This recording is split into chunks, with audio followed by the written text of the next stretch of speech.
Hello, Fightful Faithful. Merry Christmas Eve Eve. It's Christmas Eve Eve, as Phoebe would say. It's Tuesday.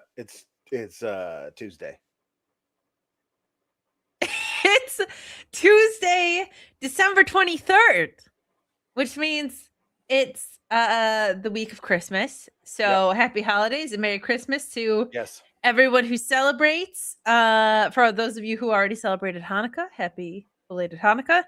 For those of you who this time is hard for, we send our love to you. Yes. But if it's hard for during this time, and you're like, I'm not in a very good mood, come be in a sour mood and hang out with us here on the Sour Graps post show for NXT. Get in your super chats, get in your humper chats at humperchats.com. Leave a thumbs up or you're going to get coal in your stocking. That's what's going to happen. Also, for Fightful Select subscribers, if you are in a place where you can lock in the annual plan, that's not a bad move because you'll be locked in at the current rate in case rates go up in 2026. So just a reminder, because it is the end of December here. But get in your super chats, get in your humper chats, leave a thumbs up on this video. We have monster super chats coming in already. Monster ones, I say. They're Alex. red. They're red for Christmas. We have a red super chat. We do, and the logo of the profile who sent it is green. It's a code red. It's like the move, or no, like it's like a major alarm is happening. You know what I mean? Like a code red. Get it? It's a major award is happening. Yeah, because that's the season it is. That's right, Alex. Yeah. It's not our end of year show because that's next week. That's next week, yeah. But it is our holiday extravaganza. So holiday puns, Christmas puns, I think is the no-brainer here. Christmas puns would be the no-brainer here. Yeah, that's good. And it feels like perhaps like maybe not like a year in review, but like what did we accomplish? is a bit in order for NXT, because this was a pre-taped episode. Yeah.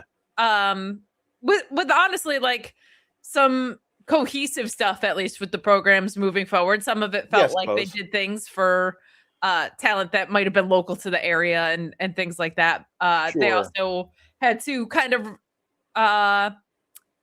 retrofit the North American title situation from last week and things like that. So it wasn't the best, but it was also not the worst, especially for a pre-taped show that they had to, a lot of it, let's be real, like a lot of that women's division stuff they had to call on the fly, right? So we're going to get into all of that and more, but thank you so much for hanging out with us on Christmas Eve. I'm tempted to, I don't know why I haven't thought of this like all season, Alex, but I feel very like, are you familiar with Delilah, the radio DJ during this time of year? No, I don't know what that is. Oh my gosh, were you not in a suburb in a minivan when you were a kid? No, I was way out in the country on the West Coast. We didn't have that. So there's like a radio DJ. It's made me so happy because I've seen like some content around this and I was like, I didn't know how like extensive this ran as far as lore, but she's just this like DJ that everyone would call into and tell their programs to, but she had this very soothing voice. And around the holidays, it was like, maybe you're baking cookies or maybe you are stress wrapping gifts with a glass of wine. And just, I feel like anybody that was in their mom's minivan in the suburbs, like knew who this DJ was. And she was iconic this time of year. People would call in and be like, yeah, I cheated on my girl 4 times, but I think this is the one that's going to stick. And I would like to send a special song out to her. And they would be like, I've got just the one. And it would be like Little Drummer Boy or whatever. It's the best thing ever. And I feel like for Sour Graps, that's kind of the vibe we're bringing. Like, who knows what you're doing this Christmas Eve? You might be wrapping gifts, but instead of like sending out a song to you, we're going to talk about NXT in a sour way. Oh, we're definitely sending out songs though. So you can request them, but there's always already a bunch I've got queued up. We'll do a full jukebox at the end, but there's gonna be songs throughout the night. So yeah, get in your Christmas Carol requests in whatever silly voice you would like. I'm going to request one, but I'm not going to pay for it. But at the end of the night, I'm going to request one for Kate to do. So so that'll be fun. Um, uh, so there's nothing I like. Listen, we obviously are. NordVPN is one of our greatest sponsors, and so I'm not much of a shill myself, but here is what I will say. If you are stuck in the States watching NXT on Tuesdays on the CW, um, uh, stop it. Get NordVPN and watch NXT on Netflix. And on days when they tape the show, when the show is a taped episode, you can turn on your Netflix at 8 p.m. Eastern and see that the entire episode, minus commercials, because those aren't there anymore, is 1 hour and 19 minutes. And you think, Yeah. what am I going to do with those extra 40 minutes? I don't know. It's fantastic. This was such a deal because because nobody cares about NXT. So I'm going to talk about this. My wife and I had this great idea where we were going to go about an hour south of us to this state park where they have this lodge that we thought was going to be decorated to the nines. Like we thought about, hey, maybe we'll do our like Christmas brunch there. And then it was way too expensive. So we're like, we'll just go in and walk through the building and see all the amazing decorations and all this kind of stuff. And there's a frozen waterfall that's right next to there in the wintertime, but it's 50 degrees today. So that fall is not frozen. And we're like, I can't wait to see all the poinsettias and wreaths and big Christmas trees. They've got one strand of lights. And so I'm like, this was a bust. This is terrible. But that's fine. The second thing we were going to go to is about 5 minutes down the road from this lodge in the state park is one of our favorite pizza places. So we're going to go and we're going to have pizza there. And it's good. My daughter doesn't eat anything, but she loves the thin crust cheese pizza from this place. That's fantastic. We forgot to check. They're closed every Tuesday. Every Monday and Tuesday, this place is closed. So we're like, okay, great. What's the third thing we were going to do? Well, the third thing we were going to do was we were going to go to this amazing like drive-through Christmas lights display. And we're like, okay, let's go to that. Oh, wait, it's 4:20. When is that open? 5. Okay, let's go. And I guess we'll wait in line for them to open up. We were fourth in line. There were 3 cars in front of us. We were just waiting for 40 minutes. So we FaceTime my parents in the car, and my daughter got to talk to them. And then after we drove through there, we found another pizza place about a half hour from where that was. That my daughter will eat that pizza. We went and we ate pizza there. Then we drove back. And guess what I did? I was in the passenger seat of the car. 7 p.m. Central Time, just watching this ridiculous NXT thing on Netflix. This is fantastic. So that was my. How was your day, Kate? It was good. I have the best dad ever, so that was a big part of my day today. As you guys know, he's frequently in the chat, and he does not give a crap about wrestling. He just cares about his daughter, and he thinks we're ridiculous in a very entertaining way, which is what we aim for. But this is actually a funny little story. During COVID, it was suggested by me as someone who frequently is in my apartment at the time and was also allegedly going to use this thing, that I get like a standing punching bag because gyms weren't open and these kinds of things. And I was like many people, like putting on weight. There was nothing to do. I mean, honestly, like I went for more walks and hikes than I ever have in my life, but like it was just such a weird time. I got COVID, so that like 100 times, as a lot of you know. So that was like messing with my body, and he was like, we should get one of these. And so the thing is, it was a sand base. And at that time, if you are OGs, you remember Buster, who was rather reactive on the dog front and didn't love it when you punched a bunch of stuff. So we used it once and it was terrible. And then it's been a monstrosity in my apartment because I'm on the second floor and I had no idea there's like 6 bags of sand in this thing that are all 50 pounds each or whatever. Like, I don't know how to get this thing out of my apartment. And it's something that has plagued me for like months, if not years at this point. So it was just sitting in my kitchen. And then I started to, now I'm going to miss it. I think like it was such a fixture in there. I was like, I should have put lights on it. But my dad was like, why don't we solve this problem today? And so we did. He cut like the place where you funnel the sand into. He got to use a power tool. So we took that to the spout of it. And then we scooped out a bunch of the sand into like trash can sized little bucket things. And we only had one instance of the sand spilling over. So that was great because we had a shop vac. But it is now gone from my apartment. But because my dad's an incredible person, he was like, I'm just going to drive an hour to my daughter's to fix this one inconvenience in her life today, even though I will be seeing her the next couple days for the holidays. So that's a nice thing. Shout out to my dad, who also sent in a humper chat because he wants Fightful to keep the most amount of money they can with these chat donations. But he says, Merry Christmas, Happy New Year to the world's greatest fan base, the SGS. We have Team Kalex keeping us informed on the inner workings of NXT, MLB, and NFL, or movies or anything else that pops up. Love from the Elizabeth Pringle family. I love that my dad is sending in love on behalf of JW Pringle. Of course, yeah. We have lots of greetings, so I'm going to read them. Yeah, please. Jim Dukers says, extra love to all the families who lost someone during the holiday season, forever adding an element of heartbreak to this time of joy. And happy holidays to Sant Alex and our OTK, the original Tribal Kate, and all of Sour Nation. Whenever I do this with my jingle ring, that's just me echoing the sentiments. Yeah, that's not lost on me. I had so many. Show off.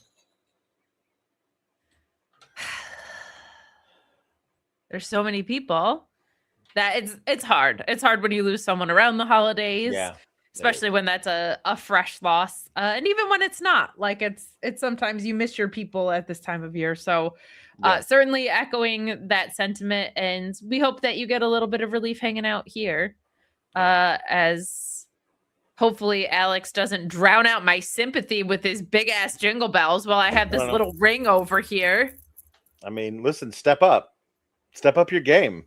Well, it's a little late now, Alex. It's December 23rd. Maybe, and I don't know, at any point during the past month, you could have walked into your local Dollar Tree and picked up a jingle bell that doesn't sound like, I don't know what the hell that is. It's a ring, first of all. And I thought I had a co-host that cared and cooperated, but no. But no. Sometimes he would rather sometimes the holidays are a little stressful, and so people are on edge, and so that's me because the damn pizza place was closed and my daughter had a meltdown. So I'm fine. She was fine. I was the one who had the meltdown actually because I like that pizza too. Matthew Hook says, "Love you, SGSK and Alex. Please, everyone, have a safe and fun Christmas and all the holidays coming up. Let's pray for each other and make the world a better place." Well, if we can make the world a better place, let's do that. I'm for however that happens. Yeah, all of that. Yeah, that'd be great. Back-to-back Fightful award sponsors, by the way. Thank you for that. Orion Ben says, peace, love, and soul to the Fightful family. Yes, we'll talk about it. Now, why couldn't they do this type of U.S. title match for Chelsea and Julia? There would have been no drama. I mean, there's always drama, but we'll talk more about that next. Lieutenant Photo says, hello, bruvs. Happy Christmas Eve. Happy Christmas Eve to you and yours and yours. And to those who observe Festivus, feel free to air your grievances. We do it every week, so we keep the tradition hot and heavy around here. And our red donation from Greg Cherry says, Merry Christmas, SGS. Thank you for making Tuesdays this year a little brighter. The silliness that the show brings has been much needed. I hope you both and all the SGS has a wonderful holiday and shares much love with family and friends. Love you, Alex. Love you, Kate. We love you too, Greg Cherry. Thank you for that incredibly generous What? 100 bones. Wow. She gets excited at big donations. So thank you. Thank you so much, Greg. And thanks for hanging out. I know it has not been like the easiest 2025 for you either. And we appreciate you always being like cool and kind in our community. And I hope that as challenging as this year was, I hope a little Christmas magic comes your way, a little holiday magic swoops in. Thank you for the very generous chat and for all the support that you show in Yes, so many different ways around here. so many different ways. Thank you so much. Taylor Cannon says Merry Christmas to you guys. Love you all a lot. We love you too, We Taylor. love you, Taylor. Tom LaValle says, for you, this Sour Graps Christmas Eve show was the greatest night of your life. For me, it was Tuesday. Happy Christmas, SGS. We love the SGS. We love you, Tom LaValle. Always here with fun stuff. We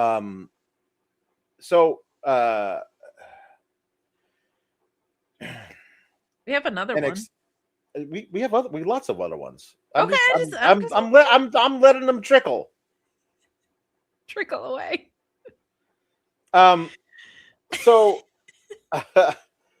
The opening the opening match is Lola Vice versus Izzi Dame with Sean Spears, and my favorite part of this is I guess Nico Vance is dead.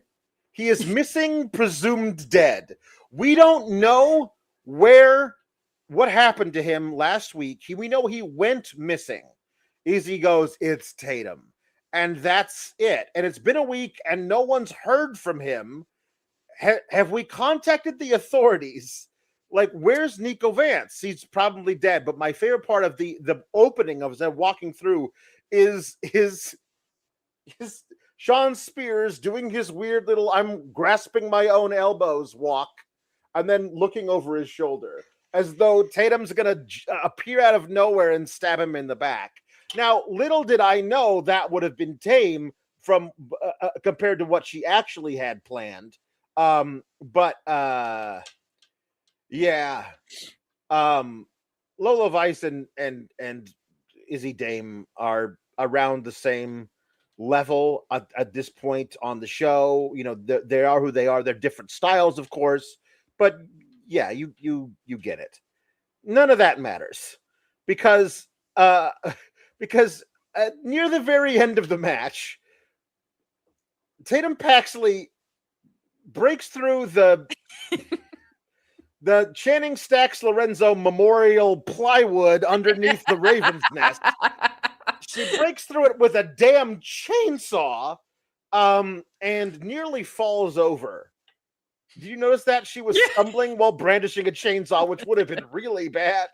Don't fall while brandishing a chainsaw. And Sean Spears ran away. And Tatum Paxley chased Sean Spears out of the arena up the ramp with a chainsaw. And my thought is that escalated quickly. It did. You know, like chainsaw was plan A. There wasn't like you know what I mean? Like there was she didn't start with like, you know, a crow. She start with a kendo stick maybe. After kendo stick, graduate to steel chair. After that, I don't know, maybe a crowbar or a hammer. But she said no, chainsaw. Well, more than just like that was plan A. That was step 2 in plan A, because the first step was murder Nico Vance. We assume. We can only assume. I am in a non-kayfabe way. I'm wondering if he went to Evolve, because I don't think he's been like at this for a super long time. So he might need, but he's like a character in a cult. It's a lot. Here's what happened. They wrote him off for 2 weeks. He'll show up next week and nobody will ask where he was. That is how every kidnapping happens in NXT. It's true. What happened? He's gone. I don't know. Have you seen him? I haven't seen him. Where is he? Next week. Hi guys. Oh, there you are. Oh, all right. And nobody actually. What happened? Where were you? Did anyone? You know, nothing. That's what's gonna happen. I I want to say that this whole segment felt like justice for Brian Alvarez because he is like Ava does not have control of her show ever. It's a sentiment that we echo. And look what happens when she doesn't have control of her show. People are running around with chainsaws. At minimum, committing vandalism. Right. Certainly with intent to commit sort of homicide. Alex, I don't know what else you could be attempting to commit when you chase a man out of an arena with a chainsaw. Maybe he needs to get his cardio in. I don't know. No, she was obviously going to kill him. Right. Which is nice because that TNA crossover is very real. You know what I mean? Yeah. They like to kill people off all the time. Good. Pretty much any other week of the year, I would be like, this is the dumbest thing I've ever seen, and I would be sad about it. This was extremely silly, and I was just like, you know what? This episode, though, fuck it. Like, it's a taped episode. It's like this weird in-between Christmas, New Year's Eve time. Give Tatum a chainsaw. Everyone loves the old Christmas chainsaw. You know what I mean? Oh, like, who doesn't? Right.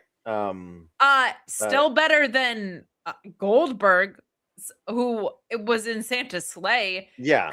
I mean, and the homicides that he committed. Right. As we reviewed on Fightful Select. That's right. We did. So anyway, Izzi Dame is distracted by her mentor, Sean Spears, being chased out of the arena by a chainsaw.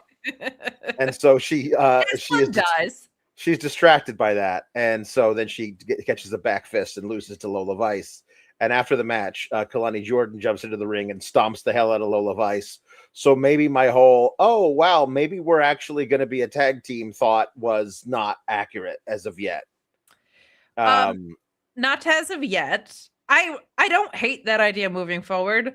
Yeah. I am encouraged to see that they listen to us. We were like, enough ref bump distractions and enough like, oh, someone's music hit distractions. They were like, fine, but that means someone's running in with a chainsaw. But you would be distracted by somebody running in with a chainsaw. So you would.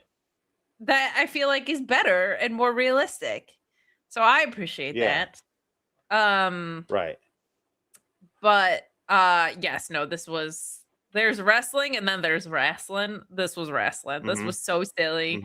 I will say, like, because she didn't like maybe I feel like Izzi Dame's come a really long way and we don't talk about it as much. Like, because it isn't she doesn't wrestle often enough. I would like to see her wrestle more. That is what it is. Yeah. You know?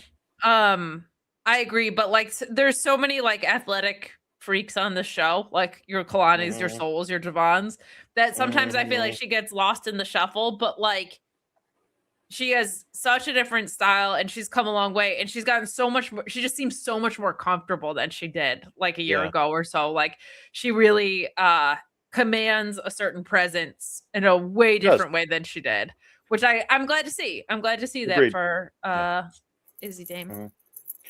So Meet Normus says happy Festivus and happy Honda days. Oh, and to you. May Gabagool be with you and your soul. Said we crank darlings. If I hear Last Christmas one more time, I'll yeet my tree into the street. Serenity Now. My daughter does not like that song.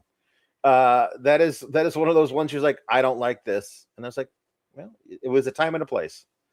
It's not my favorite either. If I recall correctly, is she not a big Feliz Navidad gal? She loves Feliz. She loves Feliz okay. Navidad. I feel like I remember you saying she listened to that like not just at Christmas. Then it was like right. Well, she this was earlier in her life when she was younger, but she would just put that on and then spin. You know how kids do that? She would just spin for the entire thing. I was like, I have no idea how you're not puking your guts out. That's a long song. The entirety of the song, like just the whole time. In the middle of June. Hey Alexa, play Feliz Navidad. Stop. I love it. That's so cute. You know, it's the way it works. It's fine. Alpha Bill's kid into Feliz too. I love it. Yeah. We're gonna do the jukebox throughout the night. Whatever I don't Oh, get I didn't to know by that. the end, we'll do that. But why not spruce it in? You know what I mean? And because this was the original dude, Yes. the original one was William Regal. It So I was the feel like William Regal we should rap start for out the weeks. concert Yeah. with a William Regal. Obviously, this song, when sung from the perspective of William Regal, can only be about one man in the mask. I'll have a blue Christmas without you. I'll be so blue just thinking about you. Decorations of red on a green Christmas tree won't be the same, dear, if you're not here with me. And when those blue snowflakes start falling, that's when those blue memories start calling. You'll be doing all right with your Christmas of white. But I'll have a blue Christmas. Man in the Mask, I miss you. My little peppermint tart. There you go. That's good, right? William Regal was really in his feels on that one. Listen, this is a tough time of year for him. Of course. It's true love. He can't be with them at the holidays. I miss him flirting with Excalibur. Oh, it's the best. It was the best. Wasn't it great? Jimmy Pringle says, amazing cousin Alex, sister Killer Kate, Mama and Papa Paul, Elizabeth, and all the SGS. From the bottom of my heart, I love you all. Thank you for everything. May Christmas have more hoes than the Godfather. We love you, Jimmy Pringle, and thank you for everything. Yes, we love you so much. You're my brother, so I'm obligated to say that in certain ways, but it also happens to be true. And we know it'll have more hoes than Stokely, right? Right. That much we know, so that's good. Yeah. Talk So, about heat that follows you from city to city, man. right. Stokely and his lack of hoes. Yeah. Sad. Yeah. So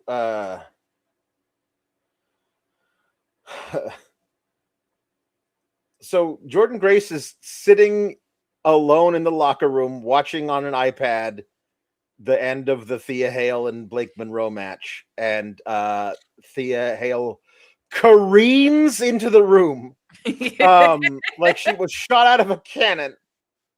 Hey, oh hi. I want to let you know, I've watched this like 1,000 times, and the ref did his job. Blake didn't get her shoulder up. You're the champion. I know it's crazy. It doesn't feel real. It's not real. I don't know. Is it possible? I don't know.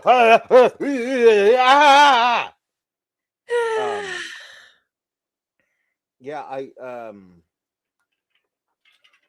don't know what to do with this character as a champion. You know what I mean? Like it's I feel like perhaps the plan was, if they were ever going to make her a champion, to maybe have her tone it down a bit before she did, but maybe not. I don't know. It just I have a giant problem taking her seriously, and I want to take all my champions seriously when I watch them. Yeah, she's really talented, and she plays the hell out of this part, but this part shouldn't be coupled with a title belt. Sure. In my honest opinion. Well, so I believe it was us who reported like that part of the issue that they had with all of this was that her creative was going to be about her not being able to win, about her not winning. Yeah. So I mean, just like in hidden in the comedy of errors is like, oh, they had to completely redo the direction that they were heading. So that's just tough. That's just hard. Yeah. But like later we get a promo where she says like, this title has made me finally feel like a grown-ass woman or something. And I hate the Well, grown-ass woman line, but I'm yeah. like, that's the thing we need more of, though. Like, that Yeah, sure. sliver was the opening to it. This backstage goofy stuff, I also like, and obviously I'm not writing the character, so I am wrong in this, but I had always kind of assumed, like, that hype was also Chase U specific. Like, she was, like, constantly living in her I own little Chase U pep rally. You know what I'm I saying? thought that would be it, but it does not appear that was the case. No, maybe it's because her coffee content got too successful or something. Could I don't be. know. But Could be. um I would like to see, even if she has this side of her, I would like to see depth that goes beyond the side of her. Like, even if this is Yeah. her default state, I need a version of her that has different sides to it. Now, Yeah. I think this title reign is ending, unfortunately, at New Year's Evil.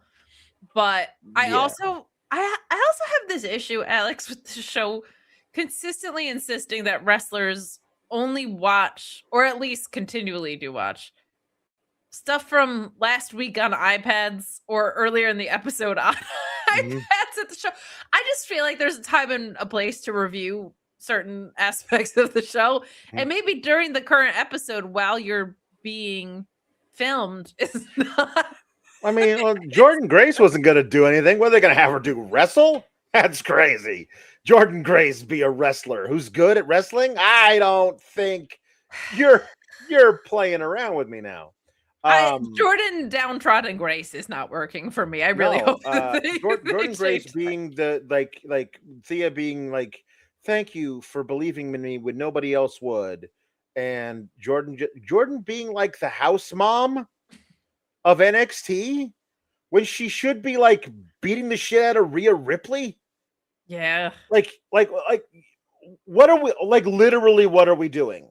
You put her on the main roster and make her no worse than the fifth woman on any of the shows, maybe even higher, depending on what you're going to do with her. She's great. And this is the thing that she's doing right now. You know what I mean? And it doesn't make any sense to me whatsoever.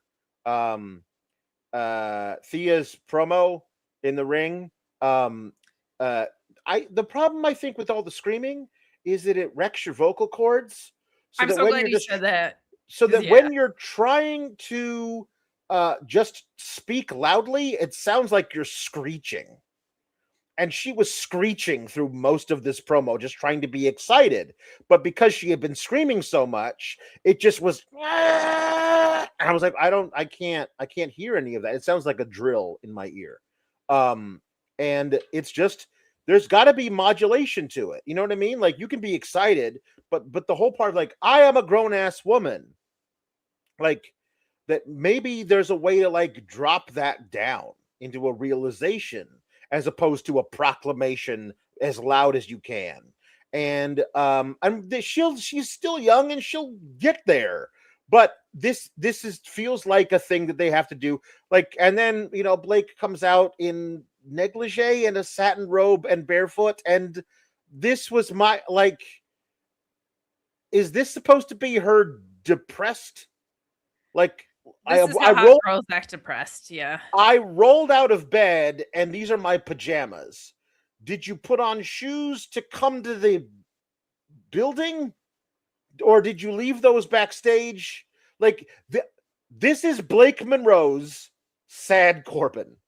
This is her version of Sad Corbin, is that she wears a satin robe over some negligee and she has her hair mousily pulled up in a bun in the back and then no shoes.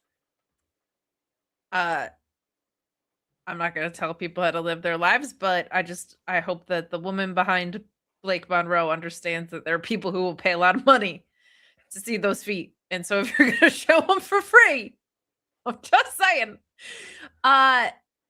So the other aspect of this Thea Hale thing, not only does it wreck your vocal cords. Yeah. I had this issue when MJF would just yell all of his promos. He's gotten much, much, much better with that.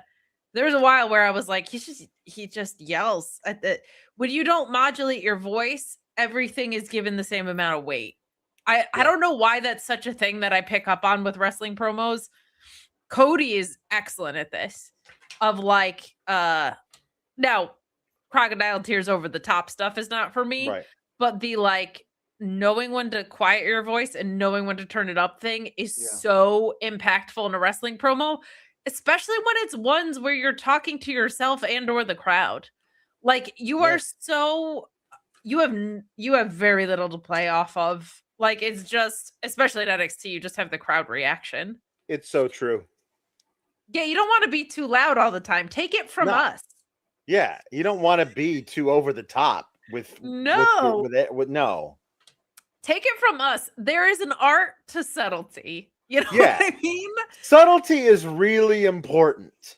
You know what I mean? Like taking it like a nice low. You're at a 9. We need you at a 3. You know what I Yeah. mean? Just Yeah, tasteful. Very tasteful. tasteful, respecting decorum, all that stuff. We know a lot about that. Yes, So, we are in case you need lessons, we are for hire. NXT, we're right here. Call us, obviously. Yeah.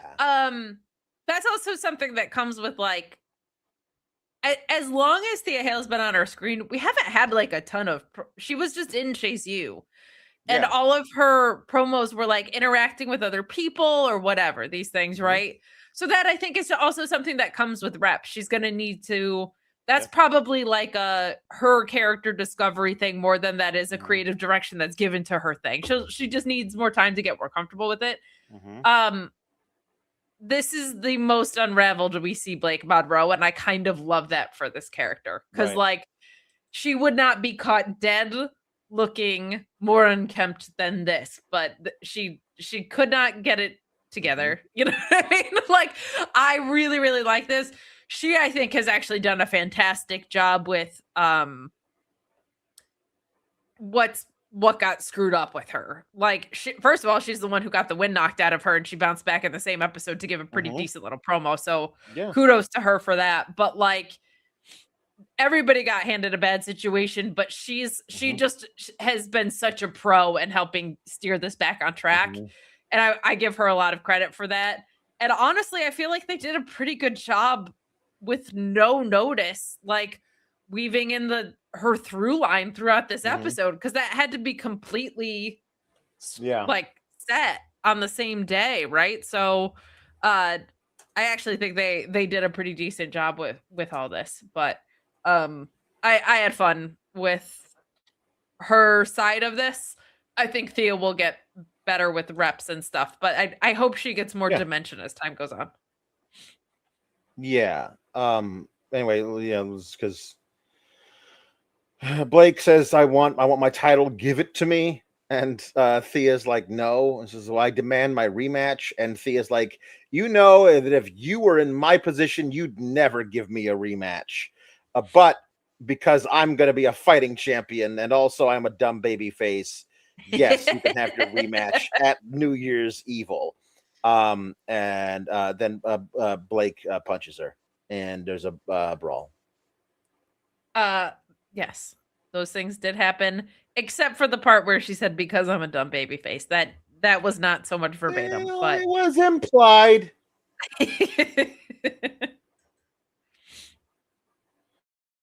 All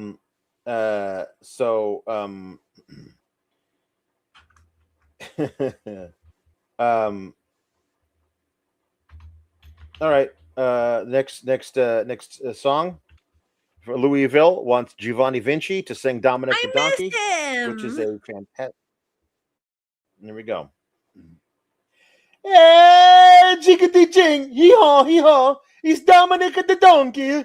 Jiggity jing, hee haw, the Italian Christmas donkey. La la la la la la la la la la la la la la doodah. Santa's got a little friend, his name is Dominic. The cutest little donkey, you'll never see him a kick. When Santa visits his paisans, with Dominic he'll be. Because the reindeer cannot climb the hills of Italy. Hey, jiggity jing, hee haw. It's Dominic the donkey. Jiggity jing, hee haw, the Italian Christmas donkey. Hey. Nailed it. That, of course, is my most accurate impression. Obviously. So thank you there, Louisville, for that request. Why So isn't he wrestling places? He's I so good. don't Like, why is I he don't not know. in Listen. I obviously I have no idea, but obviously his non-compete is up. Yeah. So get to the So bottom of it. I would love. I don't know. Sean should. I don't know if he's asked around, but I'm gonna message him right now. like there are people who will take to heart a perceived, like I'm not good enough. You know what I mean? Like, Yeah. I don't know if this is him, but it could be. I mean, like if you were like Fabian Eichner was one of the most talented in-ring workers in the world, straight up. And his character as part of Imperium was the guy that sucks in Imperium. Like both Gunther and Ludwig Kaiser, before that Marcel Bartel, basically like, you suck, pull your weight, you're terrible. And then they kicked him out of the group, and they were like, oh, here's all these really cool vignettes we filmed for you. You're gonna get rolled up in 2 seconds, and then you're gonna have a rematch, and then you're gonna lose that match in less than a minute, and then you're never gonna be on TV again. Like, I don't know, but if you were the type of person who took that to heart and said, I must not be good enough, maybe you think, well, I can't wrestle anymore, obviously. I don't know if that's him, but like, if that were the thing that was stopping him from like being the greatest wrestler in Europe right now, I would understand. I told Sean that for what I want for Christmas is to find out the answer to that, because here's the thing. My beloved New Japan could use some help off the bench, and that guy there definitely use that guy. Would be amazing. I think he's just so great. So like, for selfish reasons entirely. For sure. Oh my God, Eichner with Gabe Kidd, like, be still my heart. Yeah, like great. Zach, anybody, like not to keep going to the TMDK well, but Fujita certainly. Sure. Despy when he's like good and healthy for that one. United Empire, geez, talk about a faction that needs it. So like, it's very easy to go, why hasn't he shown up in AEW? Because I think he would be excellent in that environment. Yeah. With like a Giovanni Vinci C2 is something I would very much like. True. But right now with the landscape, I would be very interested in Giovanni Vinci G1. It's a Giovanni 1, a G1. Because like, if I could play matchmaker with a wrestler in a promotion right now, that would be it. Because I feel like the level of value he would have would be very, very high. And also, I saw that Wrestle Kingdom card, and I'm like, that is thin. So let's get going, New Japan. President Tana, let's get going. Lord Kev says, Merry Christmas and Happy Holidays, and wherever you celebrate. I love each and every one of you people, and also love Alex and Kate whole bunches. We love you, Lord Kev. Man, Kev is like always so wonderful and kind in here. And then like, he also reposts all of our streams online. And that type of stuff goes such a long way that I don't even know if people realize like how much it helps when you guys retweet our stuff and do things like that. And just always so kind and wonderful in here. So thank you, Lord Kev. Happy holidays. And agreed to whatever you're celebrating. Let's celebrate. Kim Gray is celebrating something. Long time no see. Merry Christmas. And tomorrow I turn 40 something. Oh my gosh. 2025 has been rough with health issues. That sucks for you, Kim Gray. However, a Christmas Eve, baby. That must have been, well, think of all the presents. That's oh my gosh. I think I had a friend whose birthday was the 26th of December when I was a kid. And I was like, you must get so many presents. Is it, or is it just an excuse to like That's the go thing. It's like, halvesies? yeah, there's a deal. Like, you already got a lot of presents for Christmas. We're not giving you anything for your birthday. And like, come Or on. I mean, I guess Santa's bringing one, but like Yeah, hypothetically, if it was parents, like would they just split it and be like, "That's for your birthday, that's yeah. for I mean, Christmas"? could be. Kim Gray, I'm so sorry that you've had health issues. I certainly have Yeah, had it's my fair share of them terrible. this year, and it's Yep. kept me away from some of the things that I love most, including the regularity with which I participate in this madness. Hmm. So hang in there. I know you're an awesome mom, and I can't imagine like when you have responsibilities familially like that, when Yeah, you have your own stuff, like that's hard. So be real kind to hard. yourself. You're probably doing great, like way Yep. better than you think you are, because that's the nature of things. And Hmm. happy healing and happy birthday to you. Yeah. I'm going sincere with some of these chats today. Yeah, I mean, you gotta. We're going hard. Yeah, yeah. You do the sincere and the and all the being nice. You know what I mean? And I'll That's do what's up. the irreverent jingle jangle. Yeah, I do know.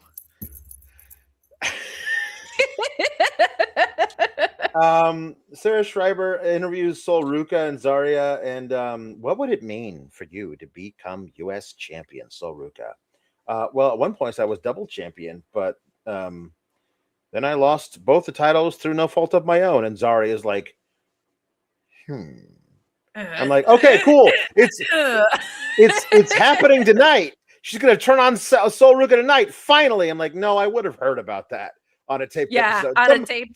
Somebody would have alerted me to that fact. So like, okay, well, come on, what are we doing? New Year's Evil, maybe. Yeah, I mean, I don't know, probably.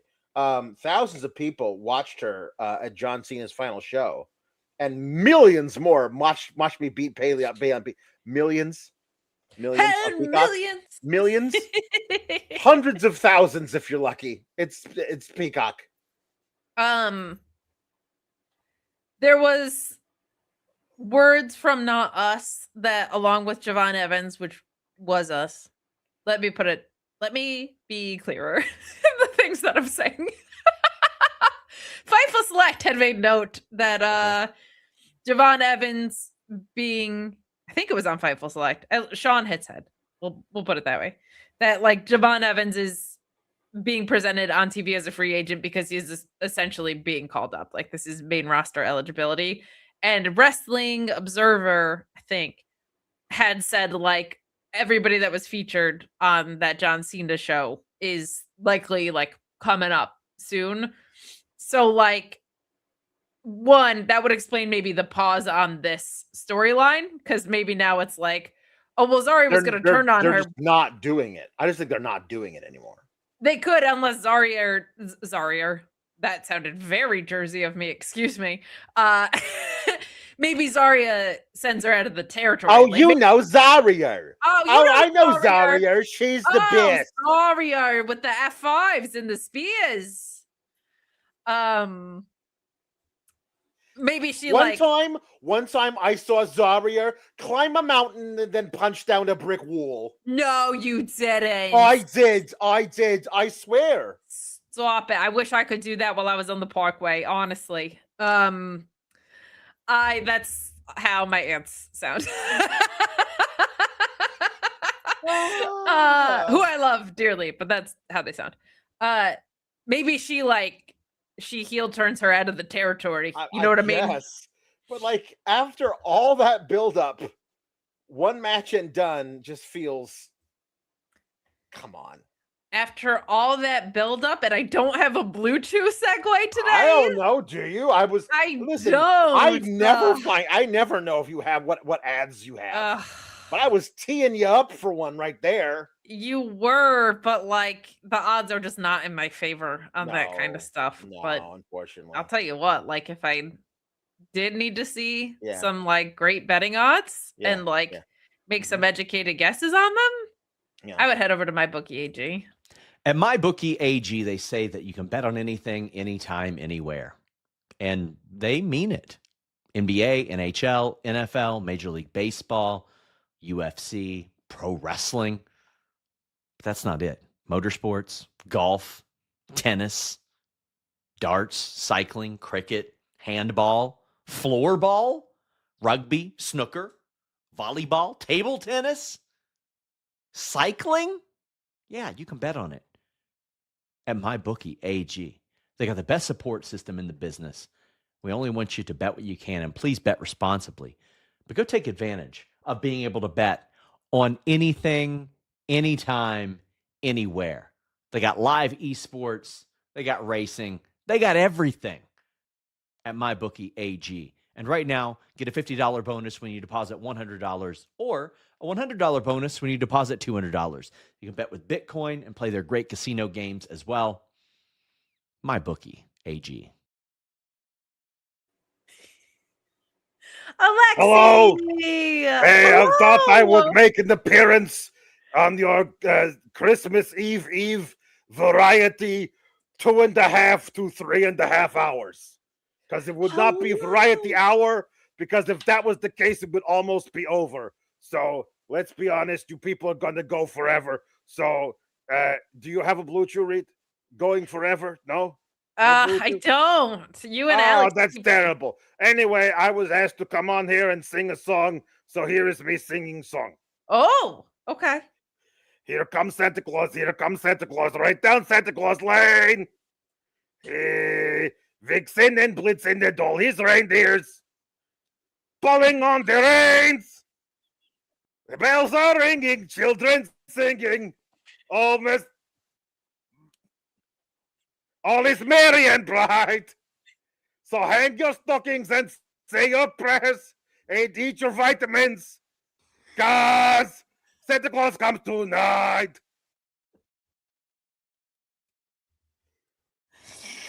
You're welcome. Your glasses are just like a little off center. Just looking out for you. Appreciate go. it. Merry Christmas and happy holidays to Christmas. Lexi. Merry Christmas, all of you filthy animals. Merry Christmas.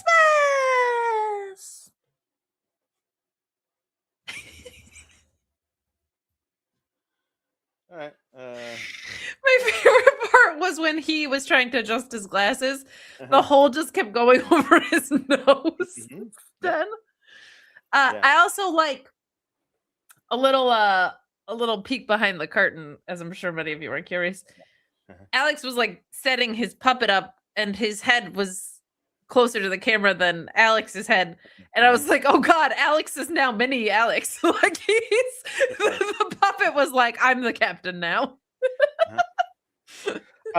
Megan, I have the rubber stoppers for kids' glasses for Alexi's actual glasses, but I wasn't gonna. That was a pain in the butt to do that for the actual glasses that he wears all the time. I wasn't about to do that for the Christmas ones, especially because the bit of pushing the glasses up the face It's pretty is great. too good to do it just once and be done. So yes, 2025 is the year of the puppet.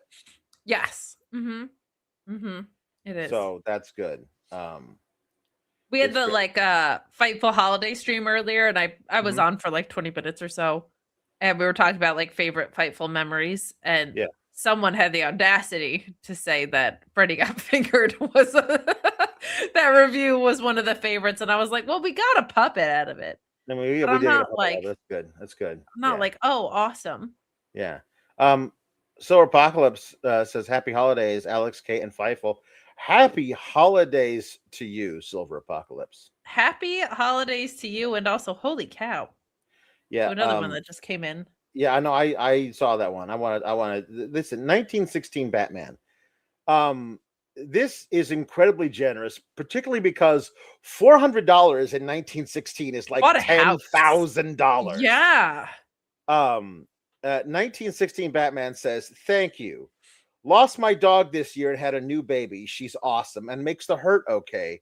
My brain needed your chaos. Thank you. With all my heart, this chat and you are the best. You are the best, 1916 Batman. Also, could you go ahead and just screenshot this and send that to Sean so he knows who to give a kickback to? Because it's us, because 1916 Batman ain't sending $400 in to the Sean Ross Sapp shows. You know what? Just to streamline the process, I'm gonna give you my Venmo for the next time, just to make it go, Yeah, you know, just, more seamless. No, yeah, let's just do it that way from now on. That sounds good. this is insanely kind of you. Thank you so much. So nice. I lost my doggo a couple years ago, and I got a fur baby after, which made the pain hurt a little less. So I can't imagine like what an actual human bringing one into the world, like the incredible amount of joy that probably brought you this year. But like, there's something really special about like how that joy feels after you have a loss of any kind. So I'm just so there's like always a little bit of extra gratitude with the bittersweetness of that. So I'm so happy for you, and I'm glad that you are having so much fun in your dad role and enjoying things. And my brain needed your chaos. Look, if there's anything Alex and I are gonna bring, if there's anything you can rely on us for, if you're like, my brain needs chaos, one-stop shopping. One-stop right shopping. here at Sour Graps. With all our hearts, you are the best. You are as much of a help to us as we are to you, if not more. And being disconnected from being able to do this certain days of the week has been very illuminating in how accustomed to and how much I love and need this in my life. So just know that like all of the kindness that you show is felt and reflected back, because we adore you so much. And thank you for the insanely generous chat. We are quite genuinely funded by these chats and sponsors and not much else, and Fightful Select. That's how we rock. So it's true. Norma said, would you like to invest in a meat business? 1916 Batman. 1916 Riddler, you're on the clock. Let's go. Balls in your court, 1916 Joker. Let's go. Oh man. Okay. So hey, remember how Ava was like, "Hey, Jacob Marley, I mean Jasper Troy, we're gonna find a new contender for your speed title. We're gonna do a tournament. We're gonna do a tournament." She says, "We're gonna do a tournament." Tonight they showed the bracket. It is 4 guys. 4 guys isn't a tournament. 4 guys is 2 qualifying matches. They have the audacity to call it a bracket. A bracket. There's 2 matches to get 1 match, to get 1 victor. That is not a tournament. That's the end of the tournament. Imagine if March Madness started with 4 teams in it, and that's it. That's not a tournament. Sometimes the beginning 4 is your final 4. You know what I mean? And I just think that's really beautiful. You know what? Just cut to the chase. Give me the semifinals right now. You know what I'm saying? It's the speed title. How do we make this faster? How do we make it speedier? You don't have the first rounds of the tournament. It's brilliant. That's how it works. Yeah. Anyway, there's a guy named Eli Knight, and I assume that's his shoot name. And they would give him another one if he made it to NXT, because Eli Knight is not a thing you can do with LA Knight. Also, it's funny that he was also Eli, and now he's LA. Eli Drake, right? I thought basically he's like, take that guy's 2 names and combine them into one dude. And what's funnier is that he's a flippy do black guy, so definitely not at all LA Knight, which I thought was which is very funny. Yeah. So Eli Knight, reality of wrestling. So Booker T takes all the credit for him, but really, really impressive. It's him versus Tavion Heights. This is one of those matches that I don't love, but I guess the quote unquote right guy won. Eli Knight just did a whole bunch of shit to Tavion Heights. And then Tavion Heights moved out of the way when he was doing one of his flippy do things. So he landed on his face and then did a belly to belly to him, and that guy was done. So like he was really impressed. He did one thing that I've never seen before, and it seems so simple, and yet it was so cool. He did like a short moonsault, but like instead of doing like the split-legged moonsault thing, he jumped up and drop kicked the top turnbuckle, which gave him momentum to do a really tight moonsault. I've never seen that before. Super cool and clever. That was really freaking cool. Immediately I'm like, okay, you know what? This is not. It's not the same. Not the same, but it's similar to not the vignette where he was throwing couches, but the first match that Obafemi wrestled. I love that's a sentence in life. Not the vignette where he was throwing couches. But the first match Obafemi wrestled on television. I was like, ooh, interesting. Yes. You know what I mean? Like, this could be something. And this is what I'm watching Eli Knight and going like, okay, in 3 minutes, you did a whole bunch of stuff that really impressed me in the ring. Yeah. I don't know where you're at promo-wise or whatever. I don't know what you're like as a full-fledged professional wrestler, but in ring, you can do stuff that really impressed me. I don't know if that's all the stuff you got. Did you get in all of your shit in those 3 minutes? Because if so, you could find other stuff, but there's a kernel there of something really cool and really special, particularly if you're going to send Javon Evans to the main roster. We're going to get to that. If you're going to send Javon Evans to the main roster, there's now an opening for a bouncy flippy-do black guy on in NXT. That's so like just super bring lean. him on over. Just bring him on over. You know, why not? Well, promo-wise, it doesn't matter because he's going to be in this tag team with LA Knight. LA Knight's going to do some promo about how you're going to go night-night. Yeah. Mm-hmm. Oh, Night is a fantastic name for that tag team. Yeah. You had Nightingale as Nightingale. Mm-hmm. That's what that is. Mm-hmm.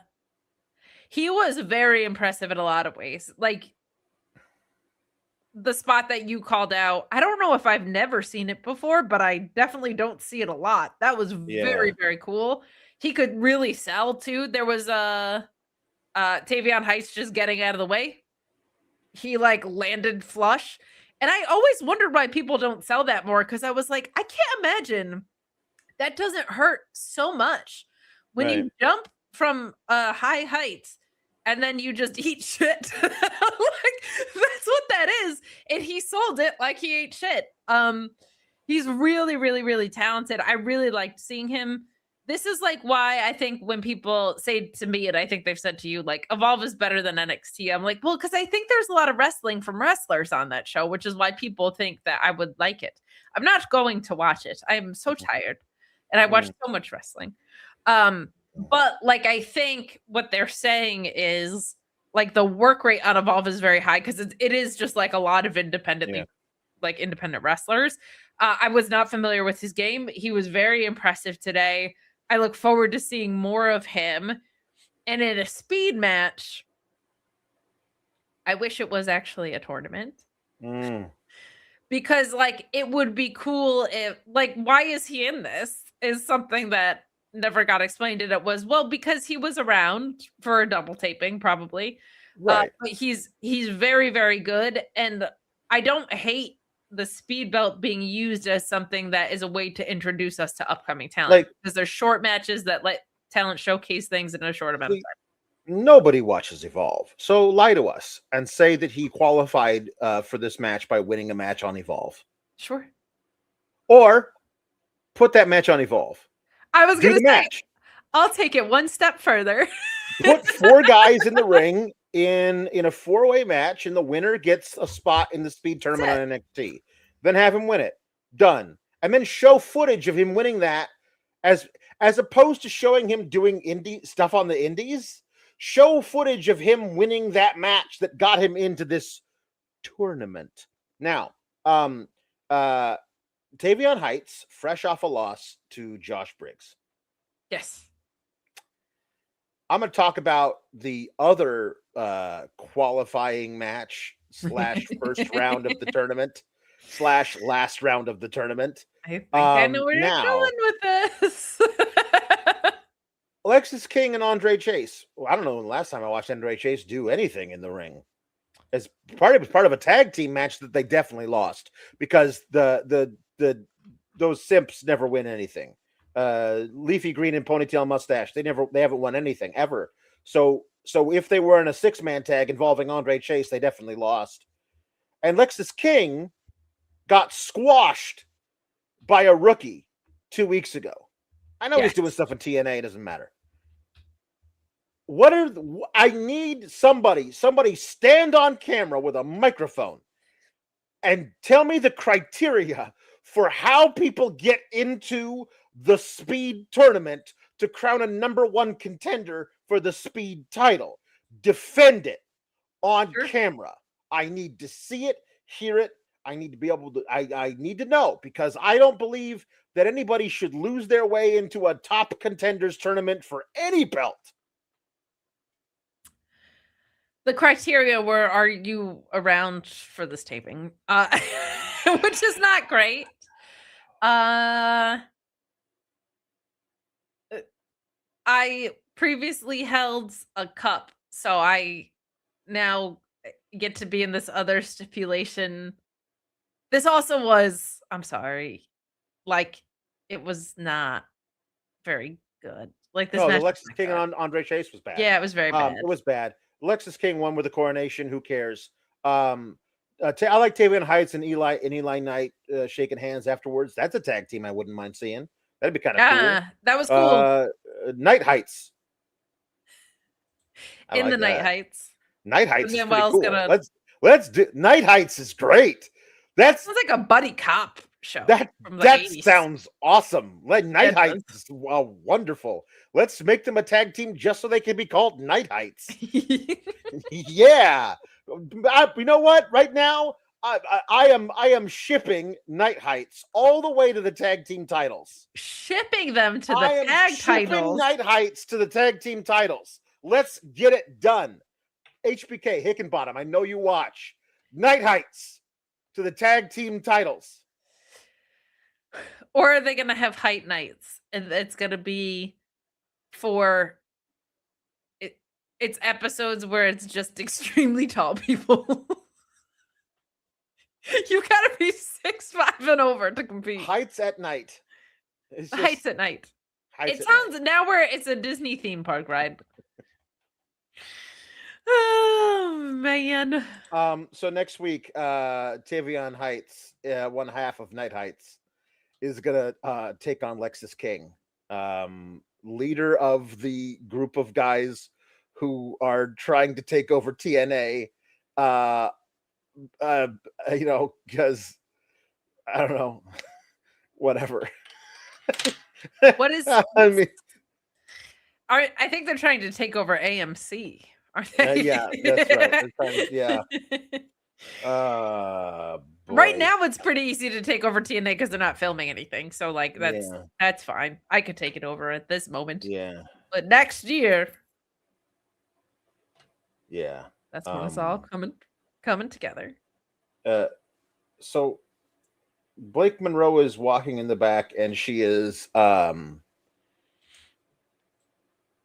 accosted by Swipe Right and Jackson Drake, who want to give her presents. But then one of them, Ricky Smokes, obviously, gets caught saying the wrong thing, and she banishes them, but says, leave the presents. But leave the cannoli. Yeah. And then she never even opens it. I know. I guess we'll find out next week. Leave the gift. I get it. Like, it shows that she's like vacuous and self-centered and, materialistic. greedy. Right. But she should open up the gift, and it should be the wrong kind of designer bag or something, and she throws it away. I don't know. Like something. Like, I don't know. You got to do something. I don't know what it would be. I'm wondering if that'll be on the next week's episode, because it'll be post Christmas, so it'll be like what she got I for don't know. Christmas. I feel don't like it's know. very important that we start calling Jackson Drake Conrad Birdie. I don't know. I feel like he. What is that reference to? You call yourself an actor and you do not know the ins and outs of Bye Bye Birdie. Were you not in a High School Musical at any point? I know, no. We listen. We've talked about this. That I was forced to watch Grease and hated it, and decided anything set in the 1950s that was a musical, I was just not going to watch. No, I never watched Bye Bye Birdie. I because I'm so talented in the ways of acting was Wait, my sister's. Are you saying that the Birdie in the title, his last name was Birdie? His name is Conrad Birdie, yeah. And they're saying bye bye. That's not like a nickname for something. That's his shoot last name in that play. I'm so glad I never watched that play. His shoot last name in the play is Birdie. No. Yes. Who do you think they were saying bye-bye to? I thought that was a nickname. His nickname was Birdie. He was Conrad Birdie, but this was the look of Conrad Birdie's. Because he was a fine, outstanding, patriotic, healthy, normal American boy. I was my sister's script reading partner for a lot of her high school situations, and this was a musical that she was in. He has a very specific look. We've talked about this before, that he does look very young. Tonight, I felt like his attire kind of helped him out a little bit. I hope they figure out how to leverage it to his advantage, because he looks different than everybody on the roster. Right. Like he does. So let's see. Ryan Cicchini says NXT TV desperately needed a vanity project. I think all of them are solid workers. It's later the OTM is being interviewed about how they lost to Hank and Tank, and how does that make you feel? And they're like, yeah, whatever, we'll see them again. And I was like, yeah, I don't know, after all that build up, you just losing to them and being like, whatever, just feels like we didn't do anything, we accomplished nothing. And then here comes Swipe Right, and to like walk up and give Kelly Kincaid the gifts that Blake Monroe rejected. And they're like, hey, you stepped on our mic time. And they're like, yeah, well, we're the Vanity Project, and we're Swipe Right, we're coming to take over the tag division. Yeah. And I'm like, a year ago they had a great match with Fraxium, and and I don't know, like it was a great match with Fraxium, and I was like, these guys are great. Figure out a way to get them on NXT TV, but change the name, because Swipe Right is nauseating. And now they're going to actually be on the show, but spoiler alert, next week they face OTM and get the shit beat out of them. So it's a great way to introduce them to the NXT roster proper, is to the guys who lost to Hank and Tank, just beat the hell out of them. So yeah. I have less of a problem with the name Swipe Right than I do with Ricky Smokes looking. Listen, I know. We've talked about how Ricky Smokes, you think he's like some Mid-South guy from 1983. His name's Ricky Smokes. At the least, he should look like someone who smokes. I mean, also, listen, it's 2025. He's Ricky Vapes, okay? Let's be honest about the youth of today. He's Ricky Vapes. That's his name from now on. He's Ricky Vapes. He's Ricky Vapes. Just he's who he is. Smokes. I have no other thoughts than that. His name needs to be changed to Ricky Vapes. Final answer. Case closed. Yeah. There are some very funny. There's a subplot happening in our chat about people wanting 1916 Bane, because we got more very generous chats from 1916 Batman that I'm going to pull up here, because it's kind of a response to Meet Normus. 1916 Batman says that he runs a pizza. I'm assuming it's a fella, so I'm sorry if it's not. Yeah. I run a pizza restaurant. He says, I'd love your meats. He's been making pizza. If he was born in 1916, which I think is a safe bet. Yeah. He's been, I mean, over a century of pizza. He started when he was 10, I decided. So he's coming up on a century of making pizza. Yeah. I'm so impressed that at Mhm. 100 years old, or 110 years old, really. But saying the world needs this wonderfulness. Only problem, I'm in Alaska, small island. Pick off, sorry. Eddie Kingston's about to join you out there. I don't know if you saw that interview he gave, but he was like, when I'm done at AEW, I want to move to Alaska and talk to nobody. And I was like, I love him so much. I don't know. I don't know when I'm going to be in Alaska, but I'm coming to your pizza restaurant. Let's go. Yeah, you were. I don't. If I am ever in Alaska, I will find a way to get to Mitkoff, and I will come to your pizza restaurant.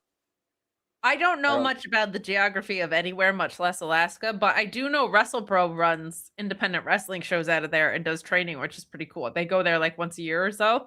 So if you're ever looking for like in-person wrestling, because it's not like WWE or AEW do a bunch of Alaska tours, just so you know, there is like, it is available in Alaska. I don't know where it is in relation to Mitkoff though, but thank you for being so generous once again. And thank you to some other chats that we got, including from 1916 Riddler, who was summoned, saying Batman always thwarting my philanthropy. I love us. Yeah, we have the very best chat in all of podcasting. You guys are amazing.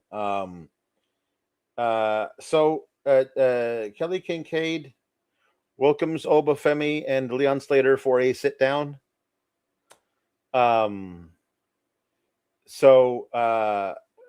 to start with you first, Oba.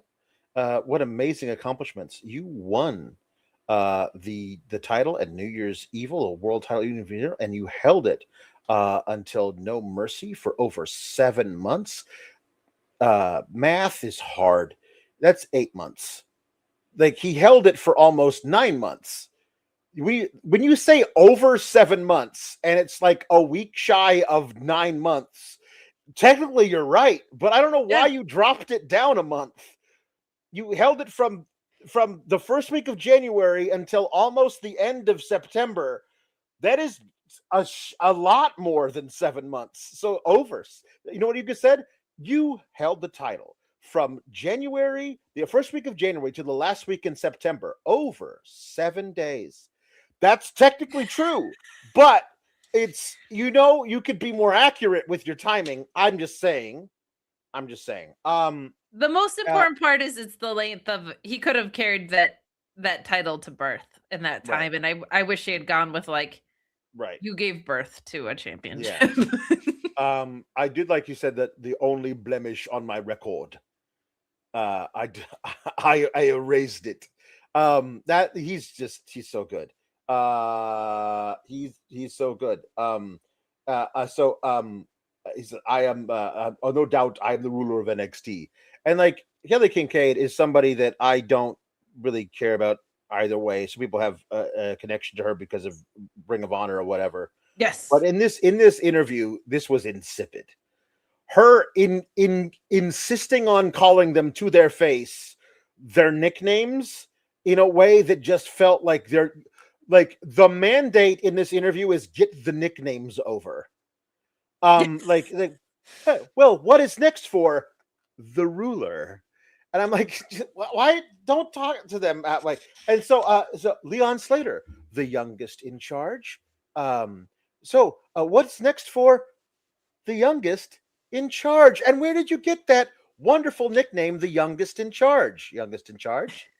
And I'm like, why are we just like, listen, it's like you're repeating yeet, but it's 7 words and you can't, it's weird to do that. So just don't.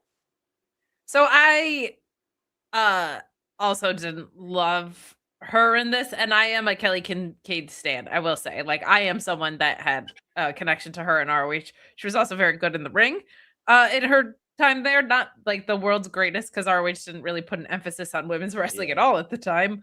But I actually think she's a fantastic presence on the show.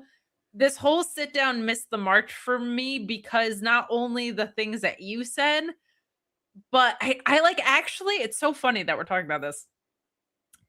I couldn't decide whether or not I liked the fact that she felt like a fan doing it.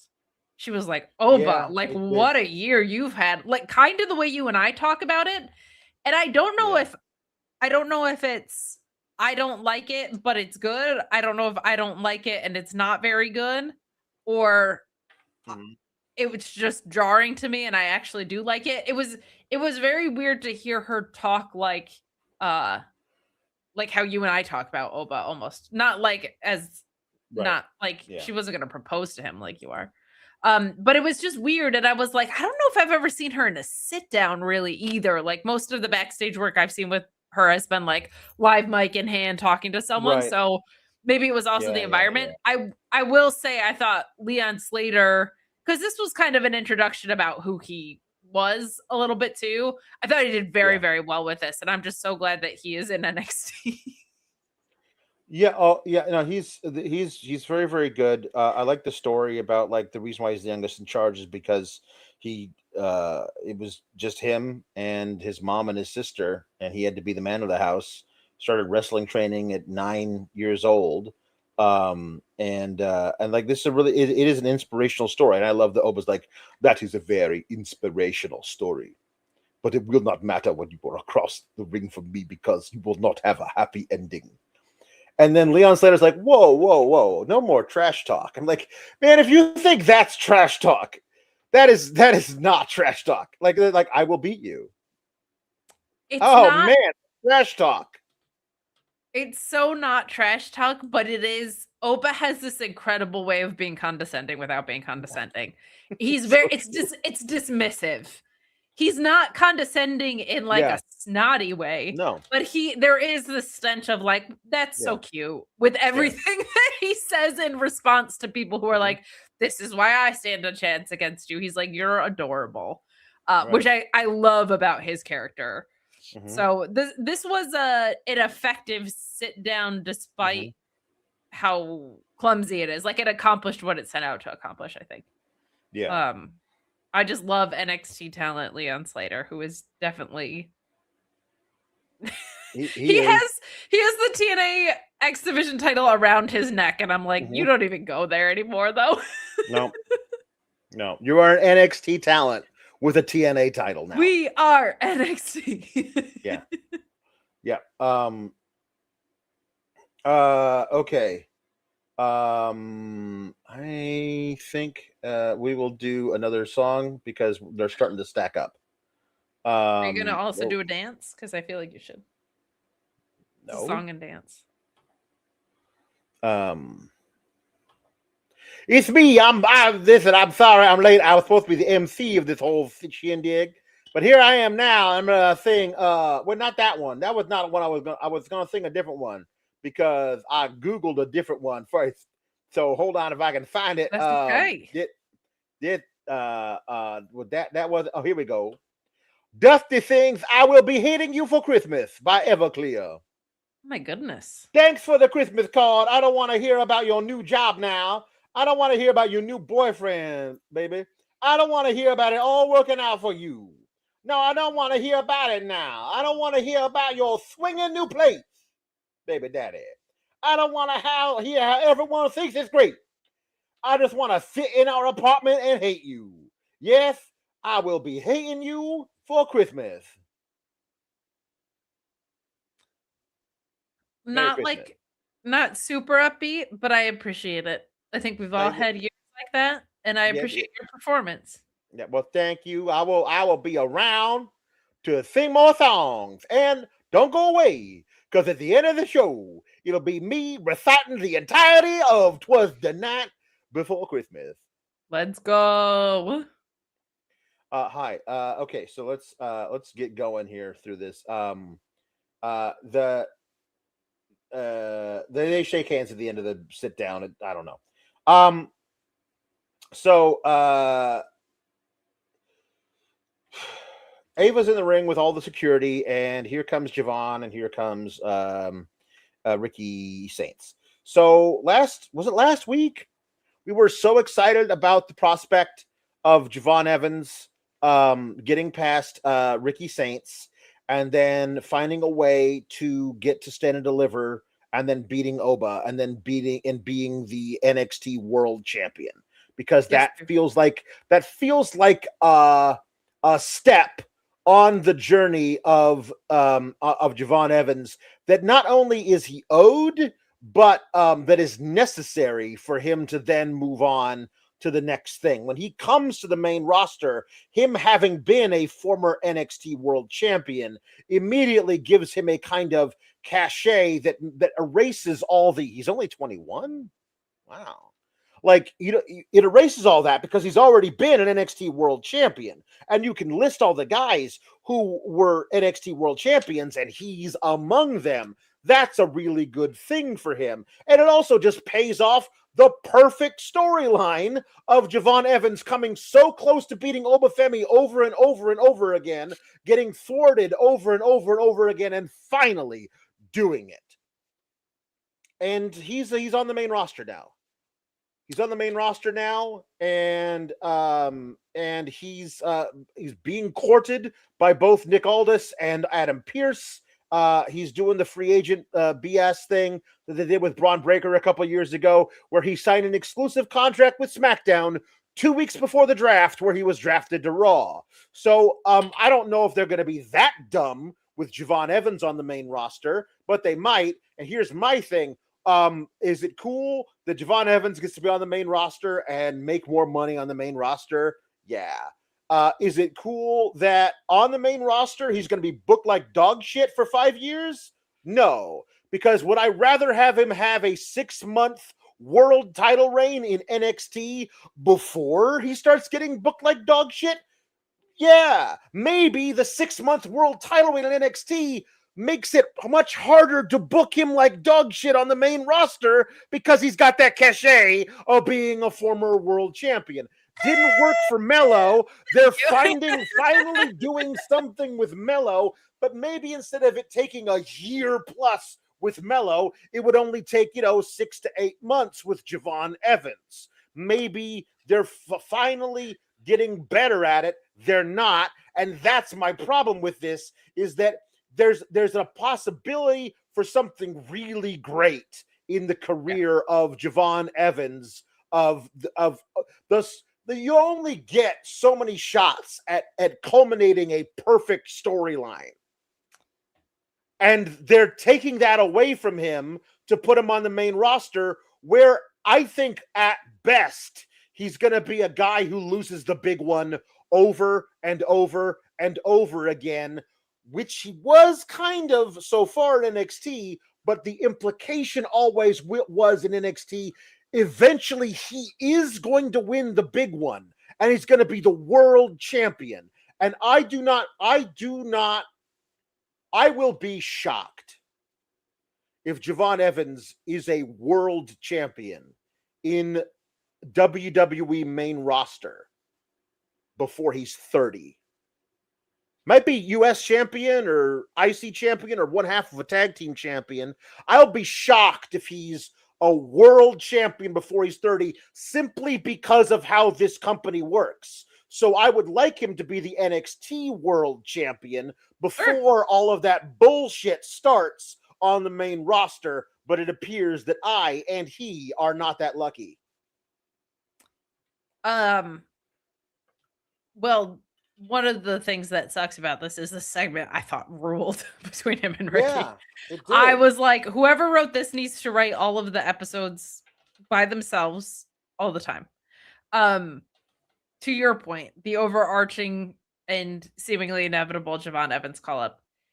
I really thought, like, when it was Triple H's main roster and HBK's NXT, we were going to have fluid handoffs from NXT to the main roster. Wouldn't that have been fun? That would have been really nice if they had done that.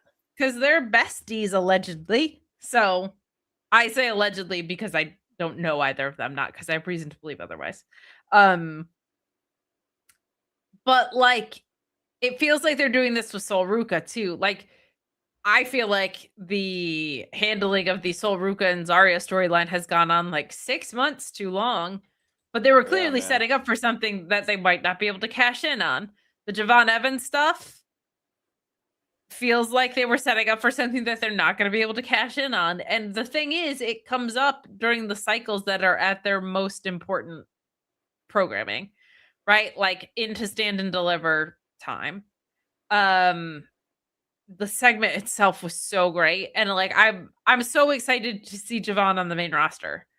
I'm so nervous about the booking because of all of the everything else that's not named Braun Breaker walking around. And like Mello's the easiest example because you just look at that and you go fucking duh, right? Like that's the easiest one, but there's so many examples. Like Roxanne is featured on TV every week, which is their measure of success, but she's also lost more main roster matches than any woman on the main roster, last I checked. I know he is not your favorite, and the booking was not his favorite, but like Grayson Waller seemed like he was being set up for big shit. And then now like Austin Theory is the one that gets the split out of all that weird. Like there's so many that have been sneaky bad because you look at the really big ones, like Mello, obviously, right? So Julia, obviously, like that's a felony. Like go to jail. So it makes me nervous. Now, Javon does seem so quickly connected to the crowd that I'm a little more optimistic. But like, how can I not be nervous for the guy kind of thing? Like when I see, because look, NXT is a really, really, really weird show, man. The booking is bad, flat out bad at stretches. Sometimes it feels like they just choose to be good and we get these really great stretches of programming. But one thing I'll say is like a lot of talent with promising futures get highlighted, which is the overall goal of NXT. Like, look at Oba, look at Javon, look at Sol Ruca, like look at all these people that like at least thrive in NXT, even though it's booked real weird. But then they go to the main roster and it's like crickets. It's so weird. So like I can give Shawn Michaels credit for that stuff. So it just makes me nervous. It makes me nervous. But I thought the segment was a home run. Like I loved everything about it until the pull apart at the end where security guards were holding them back from not fighting. It's so silly. Ava's like, next week you guys will fight. Spoiler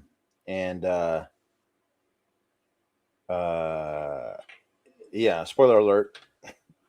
Javon's gone. Javon's left. He's out. He's gone. And it just listen. Obviously, he's good enough to be one of the top guys on the main roster. Sure. I don't, even if he was not 21, but he was 28, I don't think they would use him properly on the main roster. Correct. They don't use people properly on the main roster. The thing about HBK, horrible booking kid, Hickenbottom, that we like to get on him about how bad his booking is. I think that in 2025, WWE has done one thing perfectly right. And then, of course, they botched it afterwards. But Hank and Tank becoming the tag team champions was done perfectly right. Main roster hasn't done anything like that. Especially with the tag division. You know what I mean? So, like, I thought there was. I mean, it just feels like all you would have to do is just not actively screw it up. Just let Javon Evans beat Ricky Saints, and then beat Oba, and just let him do it. There's no like crazy machinations you got to do. Like you've already set up all the other things. You know what I mean? The guy who stopped him from beating Oba a couple of weeks ago, like that guy, he gets to get past that dude and directly back into a feud with Oba where he could beat Oba for the first time at the biggest PLE of the year for NXT. It's literally right there smacking you in the face. And maybe the plan was to do that. And Triple H was like, I'd like that, please. I need Javon Evans to be on Raw or SmackDown. I'm not sure which, so he can do nothing. It's what we do. It's what we do. Are you enjoying the show? It's all a part of the show. It's I all a part of the loved show. Are you enjoying the show? the answer to that is no, because I review No, we are not SmackDown. enjoying the show. Yes. I loved the back and forth between Javon and Ricky. Like this version of Ricky, there's just an added authority when this guy is this heel. Oh yeah, that is on. he was very, very good. Real. He's And so good. Go ahead. He's so good. He's so good at everything, including the moment of silence after running his mouth for so long when Javon accurately called out his motives. It was real good. Like when you're wearing sunglasses in the ring and we can see what's going on behind your eyes, that's how good the acting is in that moment as a wrestler. So good. I loved all of this. I'm so bummed to know the outcome because I ate all of this up. Ricky being like calling him incomplete and too young, but like in crafty ways instead of like you're just inexperienced and like you can't even string two sentences together, blah blah blah. And then Javon being like, I seem to recall that I was on John Cena's last show and your name didn't even come up, but I seem to remember I've been on Raw and SmackDown and you didn't even seem to come up, so this like I'm not ready for. Oh, it was so good. Oh, it was so good. Like, and it was also so logically built that I'm like, can we get more of this on this show? Right. Like obviously the performers are great in it, but I'm like the writing of the promo was very sound as well, and we don't get that a lot around here. So I'm really I'm so bummed because the segment was so aces, but because it was a pre-tape, I already know like what the outcome ended up being. But like this version of Ricky is just, it's not that the other stuff was not good because it was very good. But like this version of Ricky is unmatched. Ryan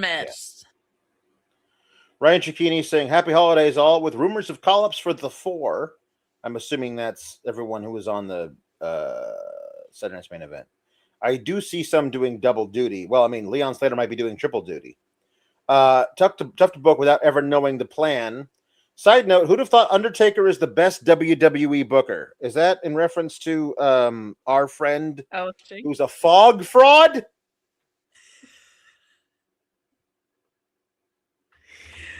I have so many issues with this, and 97% of them are fog. So or fog related. There's a trick or street fight but Christmas that happens tonight. It's a Christmas chaos match, Alex. It's a trick or street fight, but it's Christmassy.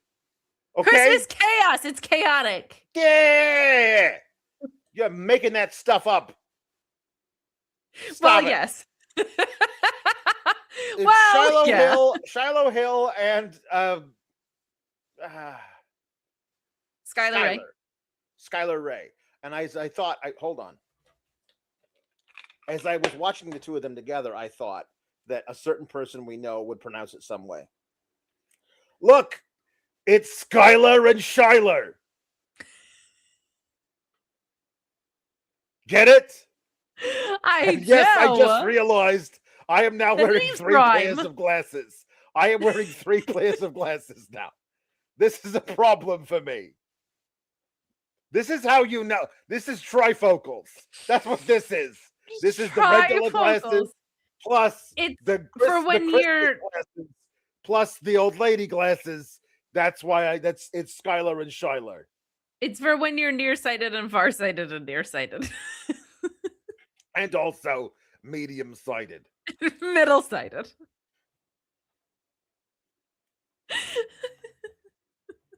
Anyway, so Stax and Arianna. Stax is the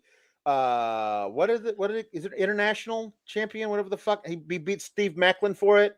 So he's a champion in TNA. Stax is. I think I am at this point. But go ahead. He's a champion in TNA.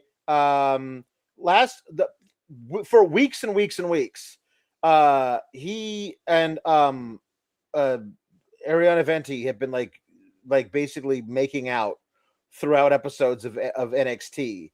But when she turned on her dad in the cage match last week, that was supposed to have been a surprise. Yes. I was shocked. Like LOL TNA. But so they wanted a mixed tag team shot at they came out and cut a promo about it.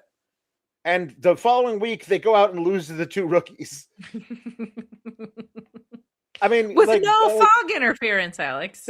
Listen, Shiloh, next time I see you, I want fog. I need fog something. Or I need fog lore. I need something. This man is a fog fraud, and I will not stand for it anymore. I keep thinking of the CM Punk "you bald fraud" clip, but it's "you fog fraud." He is a fogster fraudster, and I won't stand for it anymore. There's no fog in his entrance. Like it's Christmas time. There's fog, so it's fine. But it's not fine. He needs to have fog. I need more information about the fog. Lest we forget, his parents often would wake him and his siblings up in the middle of the night and tell them they had to move because the fog was rolling in. You cannot leave that unexplored. Like, this is not the first season of Lost where we have to wonder about the polar bear for like 4 years.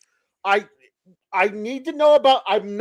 You're not going to draw this out for several seasons and then do the ending in a church for some reason. We're not doing that. Okay.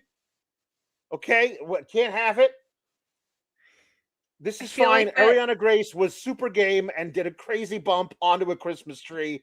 It was nuts. This was nuts. Yeah, she was maybe too game for a pre-taped Christmas episode. I was like, this was she was so game she went into triple overtime. That's how game she was. I like Skylar Grey. I am obviously fascinated by Shiloh Hill, despite him being a fog frog. I can't say that 10 times fast. The pairing, though, I understand they're both season 2 LFG winners, Alex. She showed up like in a sequin little like holiday outfit that she like an Instagram influencer told her to style it. She looked great. Don't get me wrong. She did not seem like I'm tagging with this fucking weirdo today. Yeah. No, it's fine. It's the turning point of the match was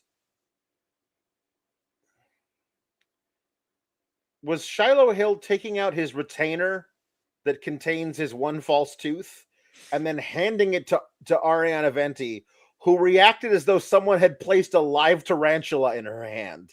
Yes. What? Why? What? How? This makes me think they have plans for Danhausen. There was a conflicting report from Wrestling Observer that like some people want him signed, some people don't want him signed. That's a red herring because the way that she reacted to this tooth, I was like, you know who has a whole jar of human teeth? Yeah. Danhausen. Maybe that's Fightful Select reporting that his contract is up in February of 2026. But this is long-term storytelling at its best. It's going to be a Danhausen entry point. Good. They're teasing it. It's great. Yeah. I'm a genius. Yeah, no, you are. I pick up on the little things. You do. So is that it? So we talked about the mixed tag thingy. Oh, so Dork State's in Ava's office. Dion, I want he stopped me from winning the whatever it's called, the Iron Survivor. So I want Joe Hendry. And Shake One Sugar's like, don't say his, damn it. And then from behind a briefcase, behind a bookcase, a briefcase too. Let's put him in a briefcase. I don't know.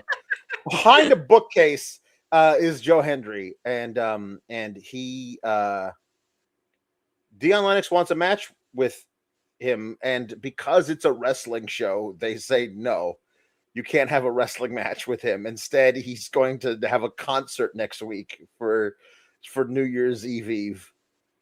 And spoiler alert, he does the concert, and then Dork State interrupts the concert. I know it's impossible for you to have believed that, but here's another thing. Here's another thing that that you won't believe, because it is really friggin' stupid, is that while they're beating the hell out of Joe Hendry, Tony D'Angelo is looking on from the shadows. Tony D'Angelo was not on tonight's episode, but remember how he seemed to like set his sights on Obafemi while attacking Javon Evans. And the following Tuesday, he took out Ethan Page. And then the following Tuesday, he just stood and kind of looked at Obafemi from up in the nosebleed section.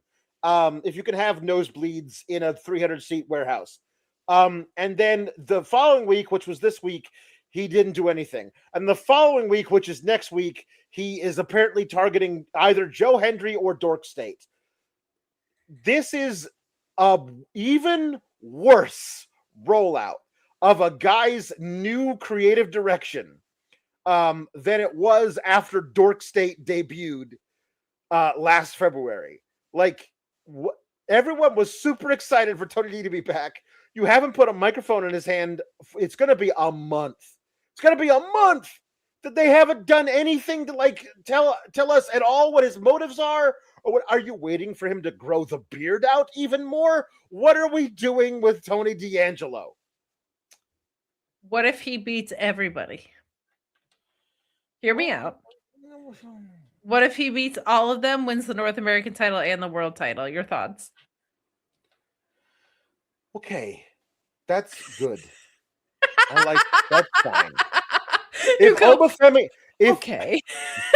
If Obafemi is truly going up, like we already saw, like I mean, I guess Ricky Saints would win it, but in this version of the character, I guess maybe, I don't know, who knows? They could just decide to call him up. So if Tony D's not gonna do well on the main roster unless they do something really good with him, which I don't think they're gonna. So why not make him the world champion? He's never gotten to be that yet. I would love like a world title Tony D back with a vengeance run. Like I think that could be really fun. And I feel like with Oba, like they put him with Cody and all these things, like it's just a matter of time because the guy just has like so much aura. And I feel like it's how he will be framed on the main roster. Mm-hmm. Like he has so much aura, you would think he was the best-selling Carver mat frame from Aura Frames. That's how much he has. And for a limited time, you can save on the perfect gift by visiting auraframes.com and receive $35 off of Aura's best-selling Carver mat frames, named #1 by Wirecutter, just like Obafemi. I don't think Wirecutter is weighted on Obafemi. But if they did, they'd be like, he's #1, just like the best-selling. If you want to cut wires, there's only one place to go. They know about it. This is an Aura Frames read, though. Not Wirecutter can pay us, okay, every day. Well, no, but Wirecutter knows what they're talking about, and they are endorsing Aura Frames. That's my point. It is true. That's a very, very well said. Very well said. But use the Como Pro, the Como Pro, the promo code FIGHTFUL. Use the Coma Pro. Probe your comas and use Fightful when you probe your comas. This ad read's going great, by the way. Just so you guys to know. But I'll tell you what won't put you in a coma, and that's your Aura Frame, because you're gonna have vivid, beautiful pictures and videos that show up. You can preload your frames before gifting, before you take them home. However you want to do it, but just on Wi-Fi, use their app, and you can preload these suckers, and you can update them however and whenever you want. Just use the code FIGHTFUL at checkout. This deal is exclusive to listeners, and frames sell out quick. It's a little late to get yours in time for the holiday, but it's not too late to get yours in time for the new year, baby. So support the show by mentioning us at checkout. Terms and conditions apply. And I mean, listen, we're just probing Comos over here. Use the code Fightful in order to do that. But I saw a chat earlier that was like, In the Weeds is still reading these reads because even though like the holidays are here, it's too late. They sponsored every show in December, baby. So That's we're right. reading them. We're reading them. And like it's a great holiday, Christmas gift, whatever. But it's also just a great gift year round. Birthday gifts, whatever. Like it's the personalization makes it pretty timeless at the good old Aura Frames, Yeah. and $35 off is a lot of cashish. So Kashish. thank you to Aura Frames for sponsoring every show in December. It made our bonuses possible, and they are enjoyed by me, Alex. I don't know about you, but I like getting bonuses. Yeah. Oh no, for sure. If they want to sponsor us all year and we just get bonuses every month, that would be great. No, please. Yeah. I'll take Valentine's Day bonus. I'll get that. Oh, it's Boxing Day, another bonus. Great. Rock and roll. Earlier there was a thing where Ethan Page tries to tell Miles Bourne that if he were just a heel, he'd be the world champion by now. And then later we see Miles Bourne talking to Tavion Heights, and Tavion Heights is like, man, I don't want to have to deal with Lexis King. And Miles Bourne's like, yeah, if only there was a way it could all be easier.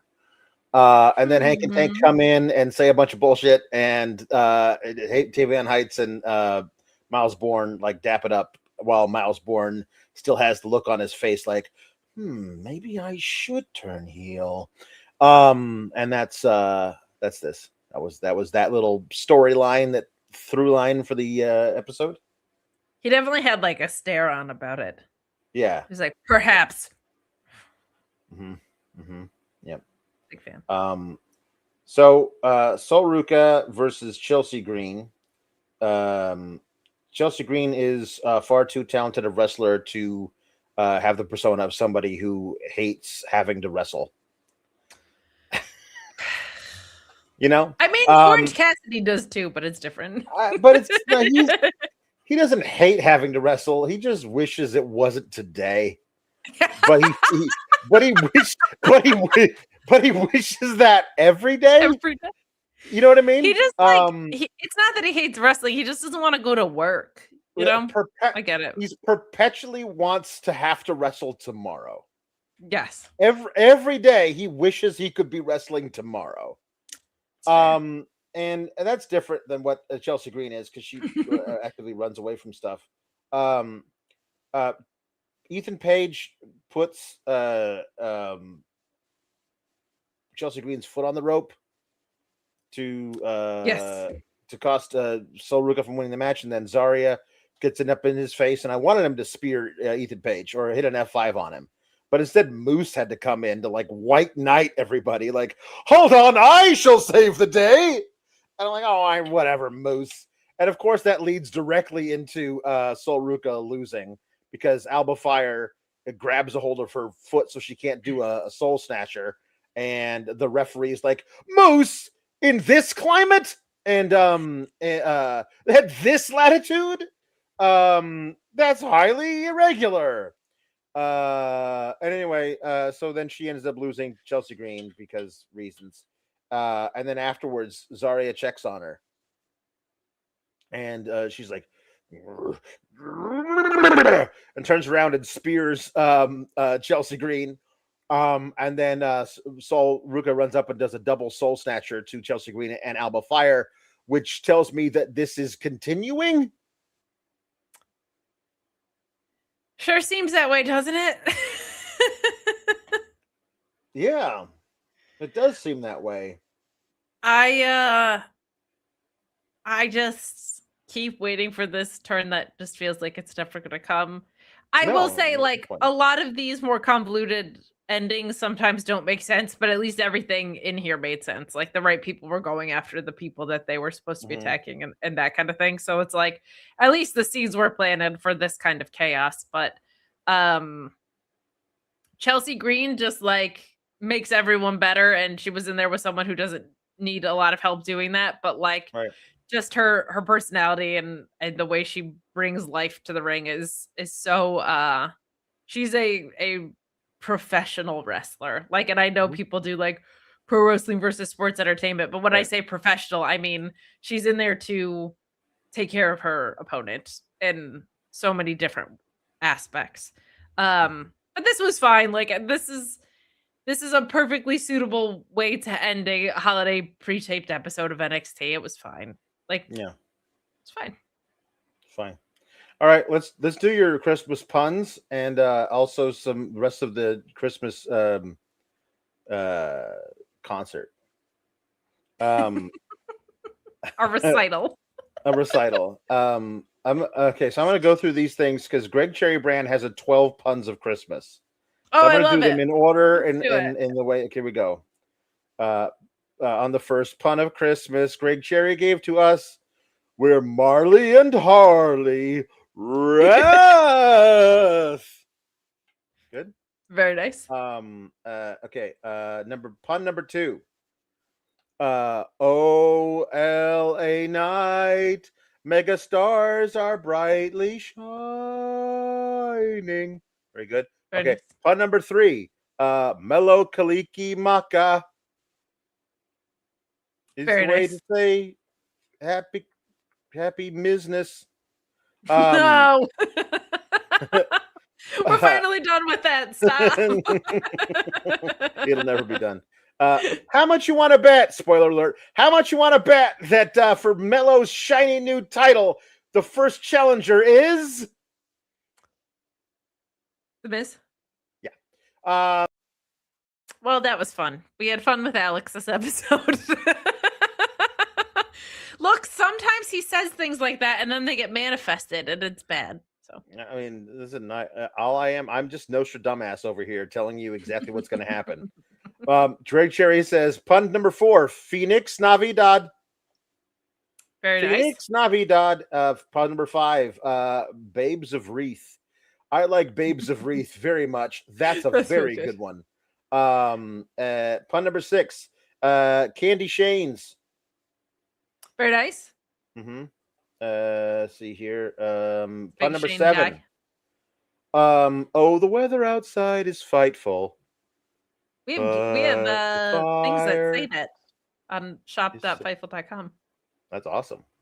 Yeah. Greg Cherry says, fallen angels we have heard on high. Very nice. Goes with one Goes winged with- angels as well. Pun number 9, Brutus the Barber fruitcake. Very nice. Pun 10, Fallon la la la la la la Henley. Very nice. Pin 11, Greg Cherry Brand says, Sack Saber Jr. Santa's Sack Saber Jr. And Greg Cherry then says, pun number 12, Cherry Christmas. Hope you enjoyed my 12 puns of Christmas. Love all yins again. We love you for sure. Thank you, Greg.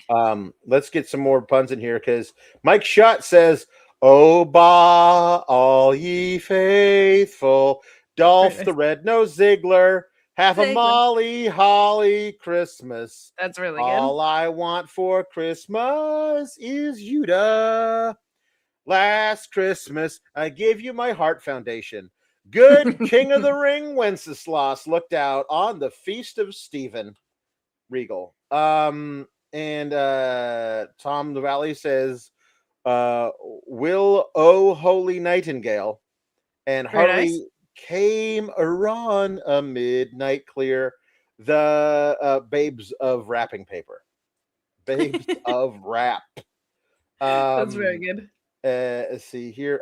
Louisville says, "Wheeler Ulog, Very nice. Ornamentsa, Richard Honda Days."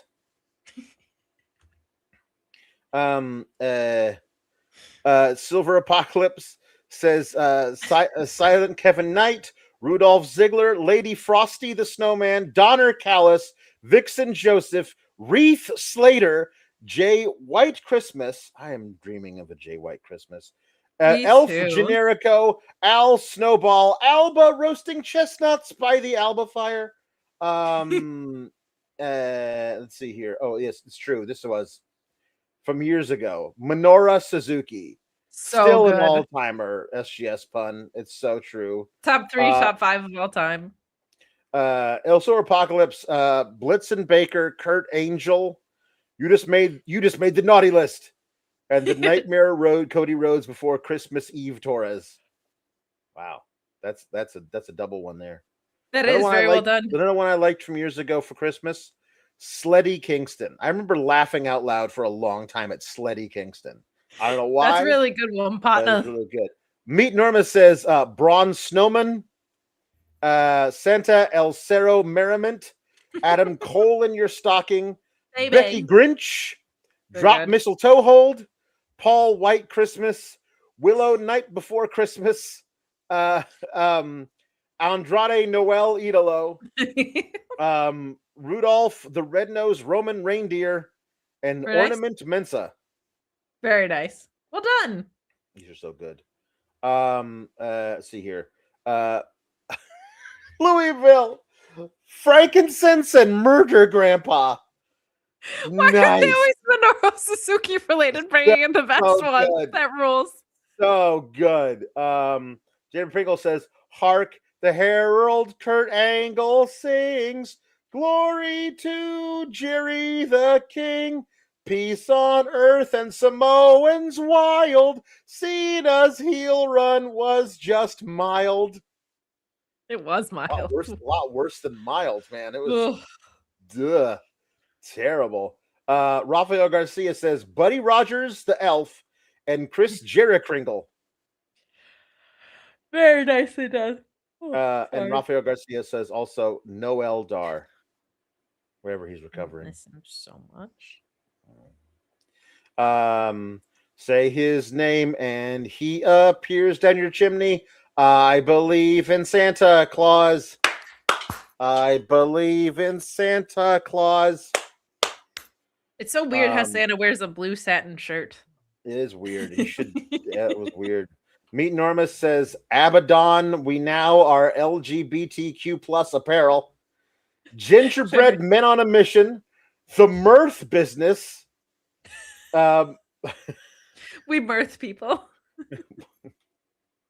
We mirth people. We mirth people. We mirth people. We mirth people. Minoru Suzuki, still the best.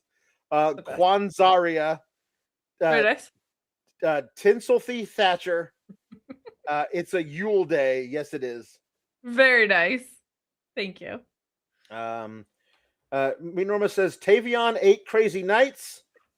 Meta Night Before. And Me Norma says also an airing of grievances. Lack of meat acknowledgement. Very fair. We should acknowledge more meat. It's true. We should. Electric Man says, Happy holidays all. Going to watch a Muppet Family Christmas while wrapping presents after this. A Muppet Family Christmas is my watch alone before I go to bed on Christmas Eve, so I can cry. Oh, because Jim Henson at the end, when Jim Henson comes out and he does dishes with the dog. yes. Oh my God. It kills me because he's just such a The best. gone long before his time, Jim Henson. Okay. We have lots of jukeboxes. Okay, hold on. Meet Normus wants Linda to sing Santa Baby to Meet Normus. I'm pretty sure I know the lyrics, but I'm going to look them up anyway. Linda definitely knows the lyrics to Santa Baby. No, she knows for sure. For sure. Hello, it's me. Hold on. I'm wearing the glasses now. Hold on. Hello. Let me see. Can I put these on over the other ones? Can I do this the opposite way? It's possible. No, not really. No, it's kind of. Yes. Here we go. Santa Baby, just slip a sable under the tree for me. Been an awful good girl, meet enormous. So hurry down the chimney tonight. Santa Baby enormous. A 54 convertible too, light blue. I'll wait up for you, dear Santa baby Normus. So hurry down the chimney tonight. Think of all the fun I've missed. Think of all the meats that I haven't kissed. Next year I could be just as good if you check off my Christmas meat list. But boopy-doo, meat enormous. I want a yacht, and really that's not a lot. Been an angel all year, meat enormous. So hurry down the chimney tonight. Why don't you do it? Just do it. I don't think you not kissing enough meat has ever been an issue. I'm just gonna put it that way. Just gonna put it. There were so many meats I didn't kiss.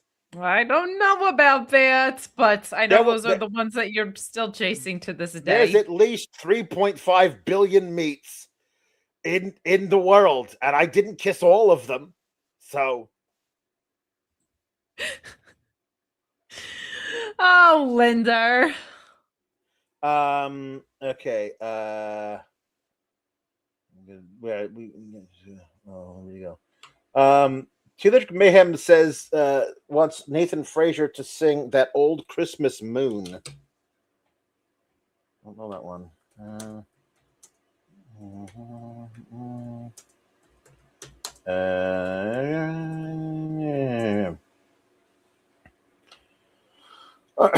Leon, Nathan Frazier. Let's see. All right.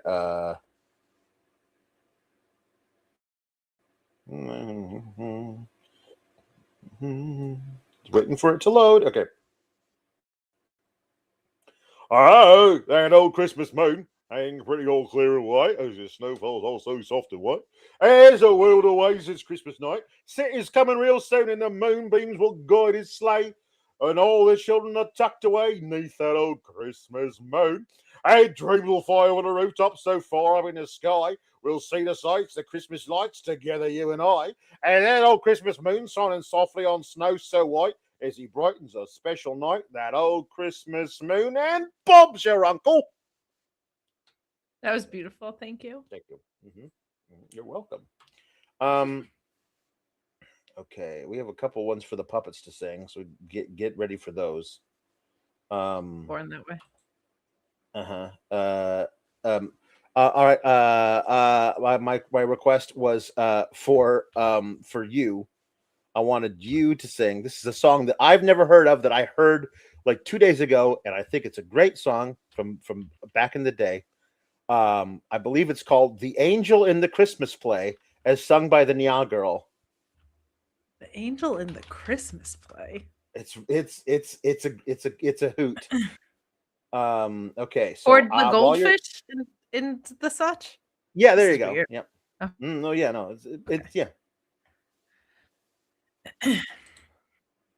Poured the goldfish into Daddy's hat. Then I painted stripes down the family cat. Broke 2 teeth only yesterday. I'm the angel in the Christmas play. In department stores, do it just because. Pull the whiskers off of Santa Claus. Bite his leg. Then I get away. I'm the angel in the Christmas play. Daddy laughs.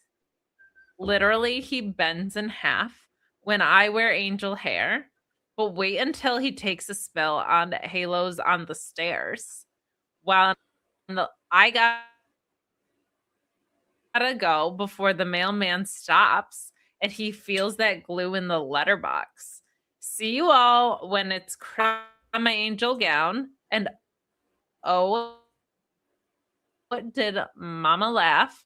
She didn't guess it was her best dress, the one I tore in half.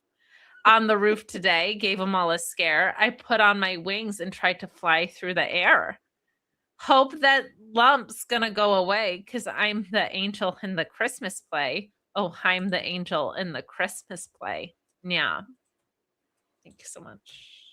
It's one of those great, like, 1940s, a kid singing about how naughty they are at Christmas time songs that I've never heard before. I love it. That's a fun one. And just, it's also the girl's like, I'm the angel in the Christmas play. Like, she's just shouting it. It's great. That was the one they all sang at one volume, and it was very loud in those. Mm-hmm. All right, let's see here. Do we have the whole thing here?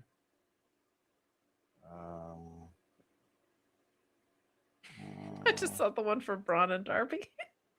I know. I'm trying to look up the lyrics for that because I want one of them to be the heat miser, one of them to be the snow miser, and I can only find. Can I find both at the same time?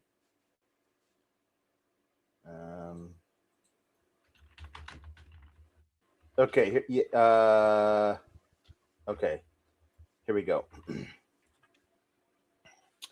I'm Mr. White Christmas. I'm Mr. Snow. I'm Mr. Icicle. I'm Mr. 10 Below. Friends call me Snow Miser. Whatever I touch turns to slow in my clutch. I'm too much. I'm Mr. Green Christmas. I'm Mr. Sun. I'm Mr. Heat Blister. I'm Mr. 101. They call me Heat Miser. Whatever I touch turns to melt in my clutch. Too much. Thank you. That was beautiful. Yeah, it was. Hold on. Also, Braun to sing "Step Into Christmas" by Elton John. Welcome to my Christmas song. I'd like to thank you for the year. So I'm sending you this Christmas card to say it's nice to have you here. I'd like to think about all the things your eyes and mine can see. So hop aboard the turntable. Oh, step into Christmas with me. Yeah. Step into Christmas. Let's join together. We can watch the snow fall forever and ever. Eat, drink, and be merry. Come along with me. Step into Christmas. The admission's free. Get these Christmas steps. Okay. And see here. Okay, we got two puppet duets. I saw. I don't know the one. Hold on. The very first Christmas to me from SpongeBob.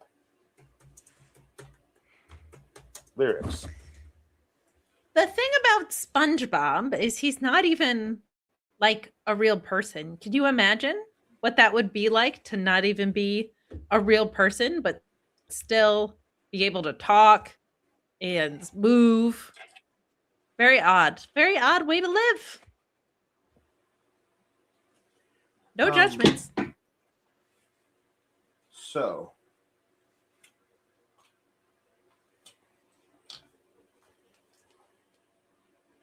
I think you should sing the SpongeBob and Patrick, and I will sing the Squidward. Does that sound right? Are you looking at that? Yes. Okay. I just had to see how my All right. lyrics were set up. It's shaping up to be a wonderful holiday, not your normal average every day. Sounds like someone fell my old coral tree. SpongeBob Patrick, why'd you do this to me? The world feels like it's in Loverly. Go away before I harm you bodily. This Christmas feels like the very first Christmas to me. There will be shopping, decorating, and plenty of snow.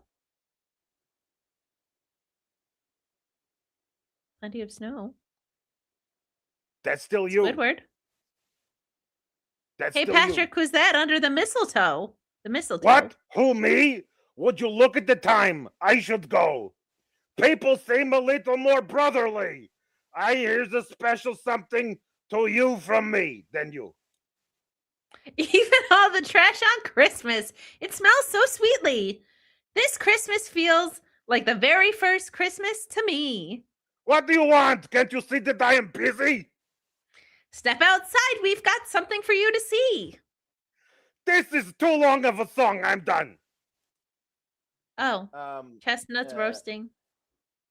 Oh, this feels like the very first Christmas to me.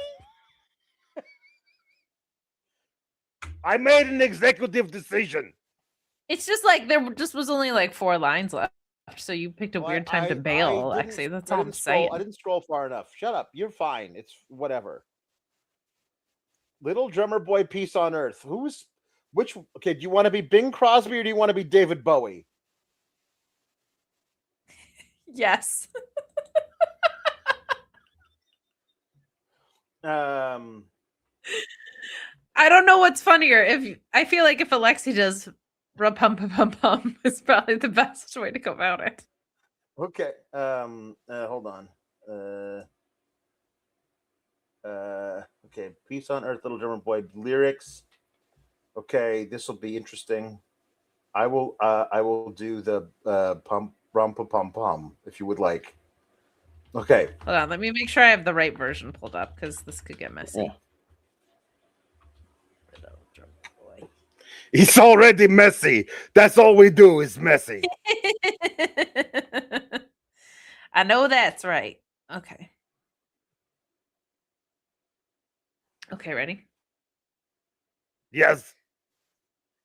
Come, they They told told me pum pum pum pum. a newborn king to see. To see pa rum pum pum pum. Come on, our finest gifts gifts we bring. we bring pa rum pum pum pum rum pum pum pum rum pum pum pum. Okay, now's the duet part. Peace. Come, they told me pa rum pum pum pum. A newborn king to see pa rum pum pum pum. Now you think peace on earth can it be? I think the rum pum pum pum. This is very confusing, and the lyrics I have pulled up You are very are weird. David Bowie, and I am obviously Bing Crosby. Peace on earth, can it be? A newborn king to see pa rum pum pum. Years from now, perhaps we'll see. Our finest gifts we bring pa rum pum pum pum. See the day of glory. See the fine king pa rum pum pum pum. Rum pum pum pum. Rum pum pum pum. See the day when men of goodwill live in peace again. Drum solo! Rum pum pum pum pum pum pum pum. Rum pum pum pum pum pum pum pum. Rum pum pum pum pum pum pum pum. Pum pum pum pum pum pum pum pum pum pum pum. Every child must be made aware. Every child must be made to care. Care enough for his fellow man to give all the love that he can. He quit. He's out. He just All right. he pieced out. He pieced on earth out. He pieced on earth out. He pumped his way out of here. Yeah. That was very funny. Okay. Well, we have technically 2 more because we're going to close on a very special note. Mm-hmm. So here we go. All right. Here we go. And I'm back. It's me. Here we go. And we got a medley to close us out. And then a very special reading of a very special book. Dusty sings Marry Something to You by Devo. By who? Devo. Okay, thank you. Whether you're Christian, Muslim, or Jew, happy holidays. Any old dance that you like to do, happy holidays. Eat, bite, drink up, nibble, gobble, chew, happy holidays. Believe what you want to, nothing's really true, happy holidays. Marry something to you, marry something to you, marry something to you. That was beautiful. Thank you. Now, You're welcome. I have invited 2 gentlemen from the realm of the living to join me for a melody at the medley at the end of it. So hold on, just so it's not so jarring. We're gonna so here we go. You know him, you hate him, He's the guy who calls John Cena his bitch. His little B is Gunther. Yeah, it's me. Hello, I'm here. So the song I will sing is Deck the Halls.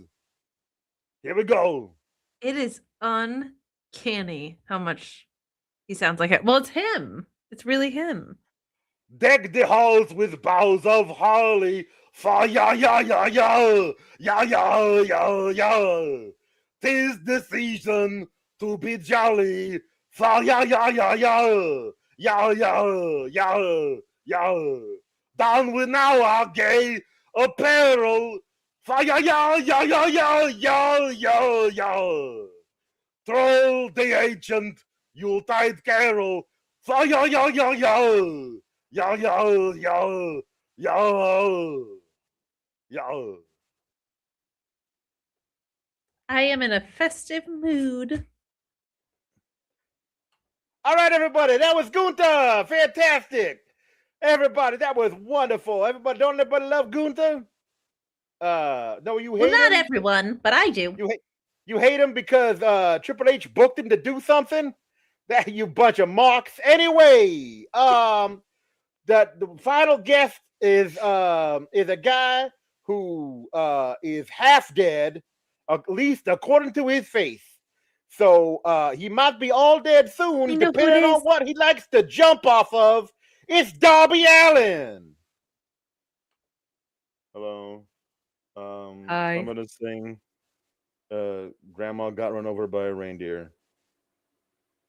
Grandma got run over by a reindeer walking home from our house Christmas Eve. You can say there's no such thing as Santa, but as for me and Malachi, we believe.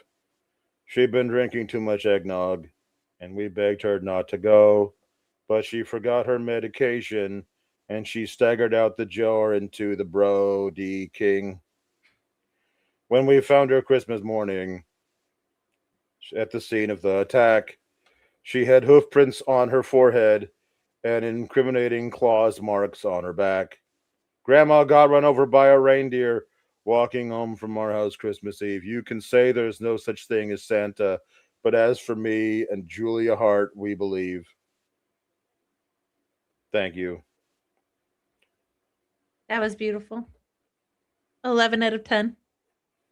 No, thank you, Darby Allin. Thank you so much. It's fantastic. This is great. Okay, so here we go. You got to be careful with your words, Dusty. We can't be hurting. Fine. Listen, we can't be hurting people's feelings on Festivus. I am assuming that the people who are here are not the marks who are booing Gunther for doing his job. Anyway, I promised it. Here it is. A reading of 'Twas the Night Before Christmas.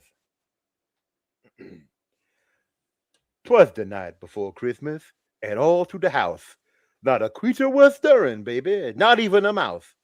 The stockings were hung by the chimney with care, Daddy, in hopes that St. Nicholas soon would be there. The children were nestled all snug in their beds, while visions of sugar plums danced in their tiny little heads. Mom in her kerchief, and I in my cap, had just settled down for a long winter's nap. When out on the lawn there arose such a clatter, I sprang from my bed to see what was the matter.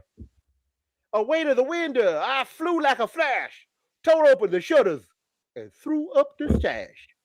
The moon on the breast of the new fallen snow gave a luster of midday to objects below, where what to my wondering eyes should appear but a miniature sleigh, baby daddy, and 8 teeny tiny reindeer. With a little old driver so lively and quick, when I knew in a moment it must be Saint Nick. More rapid than eagles his coursers they came, and he whistled and shouted and called them by name. On Dasher, on Dancer, on Prancer, on Vixen, on Comet, on Cupid, on Donda and Blitzen. To the top of the porch, to the top of the wall, baby. Now dash away, dash away, dash away, all, if you will. As dry leaves that before the wild hurricane fly, when they meet with an obstacle mount to the sky, So up to the rooftop his coursers they flew, with a sleigh full of toys and St. Nicholas too. Then, in a twinkling, I heard on the roof the prancing and pawing of each little hoof. As I drew in my head and was toiling around, down the chimney St. Nicholas came with a bound. He was dressed all in furs, from his head to his foot, and his clothes were all tarnished with ashes and soot.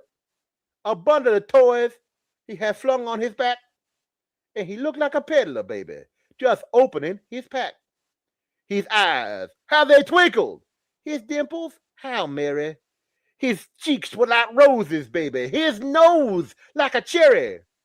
His droll little mouth was drawn up in a bow, and the beard on his chin was as white as the snow.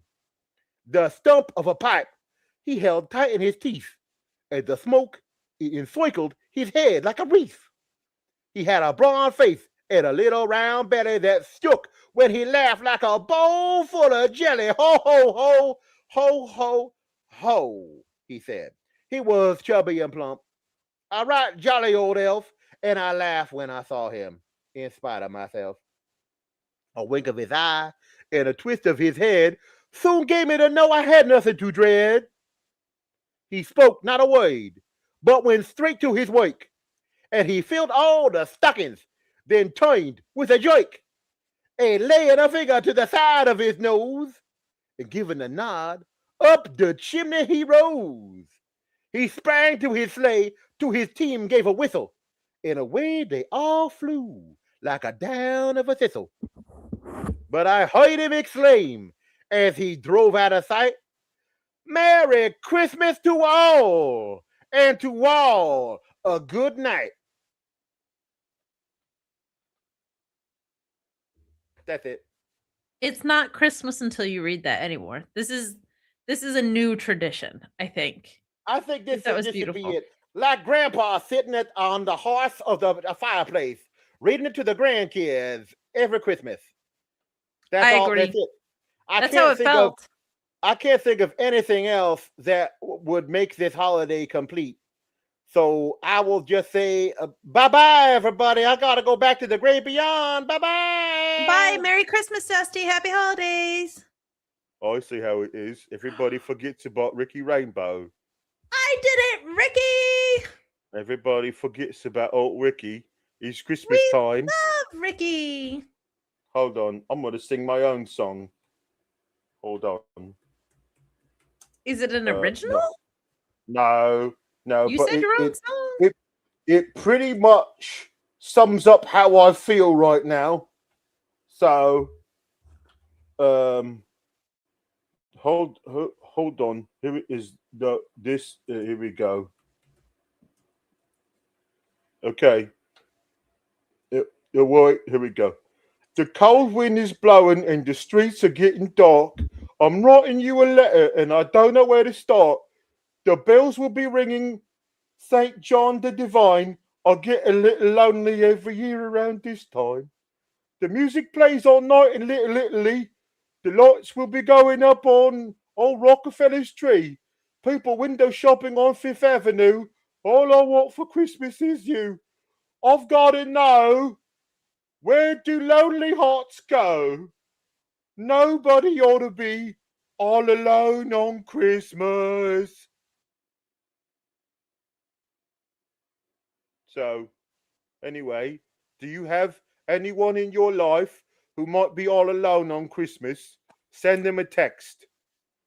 Give them a call. Maybe FaceTime them and let them know that they mean something to you, because there are a lot of people like Ricky Rainbow who are all alone on Christmas. And maybe you could give them a jingle or a jingle jangle on the phone, not on the bells. And then you could say, hello, I love you, and we will have to get together in the new year. Ricky, you're never alone because you always have the SGS. And we love you so much, and we would never forget about you. It's just that Dusty has like a big personality. And so sometimes when he like sweeps in to do karaoke and stories, it's like he's just like taking up a lot of So you're Speak. looking at me with this hair and you're thinking maybe my problem is that my personality is too small. No. Though I am, as established earlier in this episode, like an expert in the art of subtlety. So, like, I think I know what I'm talking about. You know what I mean? But I'm Right. glad that you're here. Everybody's glad you're here. We're always glad to see Ricky. Okay, well, good. We love I'm you. glad to be here. You're never alone on Christmas. I'm going to go. I'm gonna go watch the Charlie Brown Christmas special and roast a chestnut on an open fire. Please do, and please have the very best and merriest Christmas in the whole world. So you sent in this late, so I'm gonna half do your request. William Regal is gone to bed for the night, but I am here and I'm gonna do it. The night Santa went crazy, A Weird Al classic. and no more requests. We are Because- cut off Because because I've it's got 2.5 lots of hours places into to it. be right now. It's also you're 5 hours ahead, assuming you're in England right now, so it is late your time or very early. I may have been drinking. Yeah, I just kind of Down in assumed. the workshop, all the elves were making toys for the good Gentile girls and the good Gentile boys. When the boss busted in, nearly scared him off to death, had a rifle in his hands and cheap whiskey on his breath. From his beard to his boots, he was covered with damo, like a big fat drunk, disgruntled Yuletide Rambo. And he smiled as he said with a twinkle in his eye, "Merry Christmas to all, now you're all gonna die." This is dark.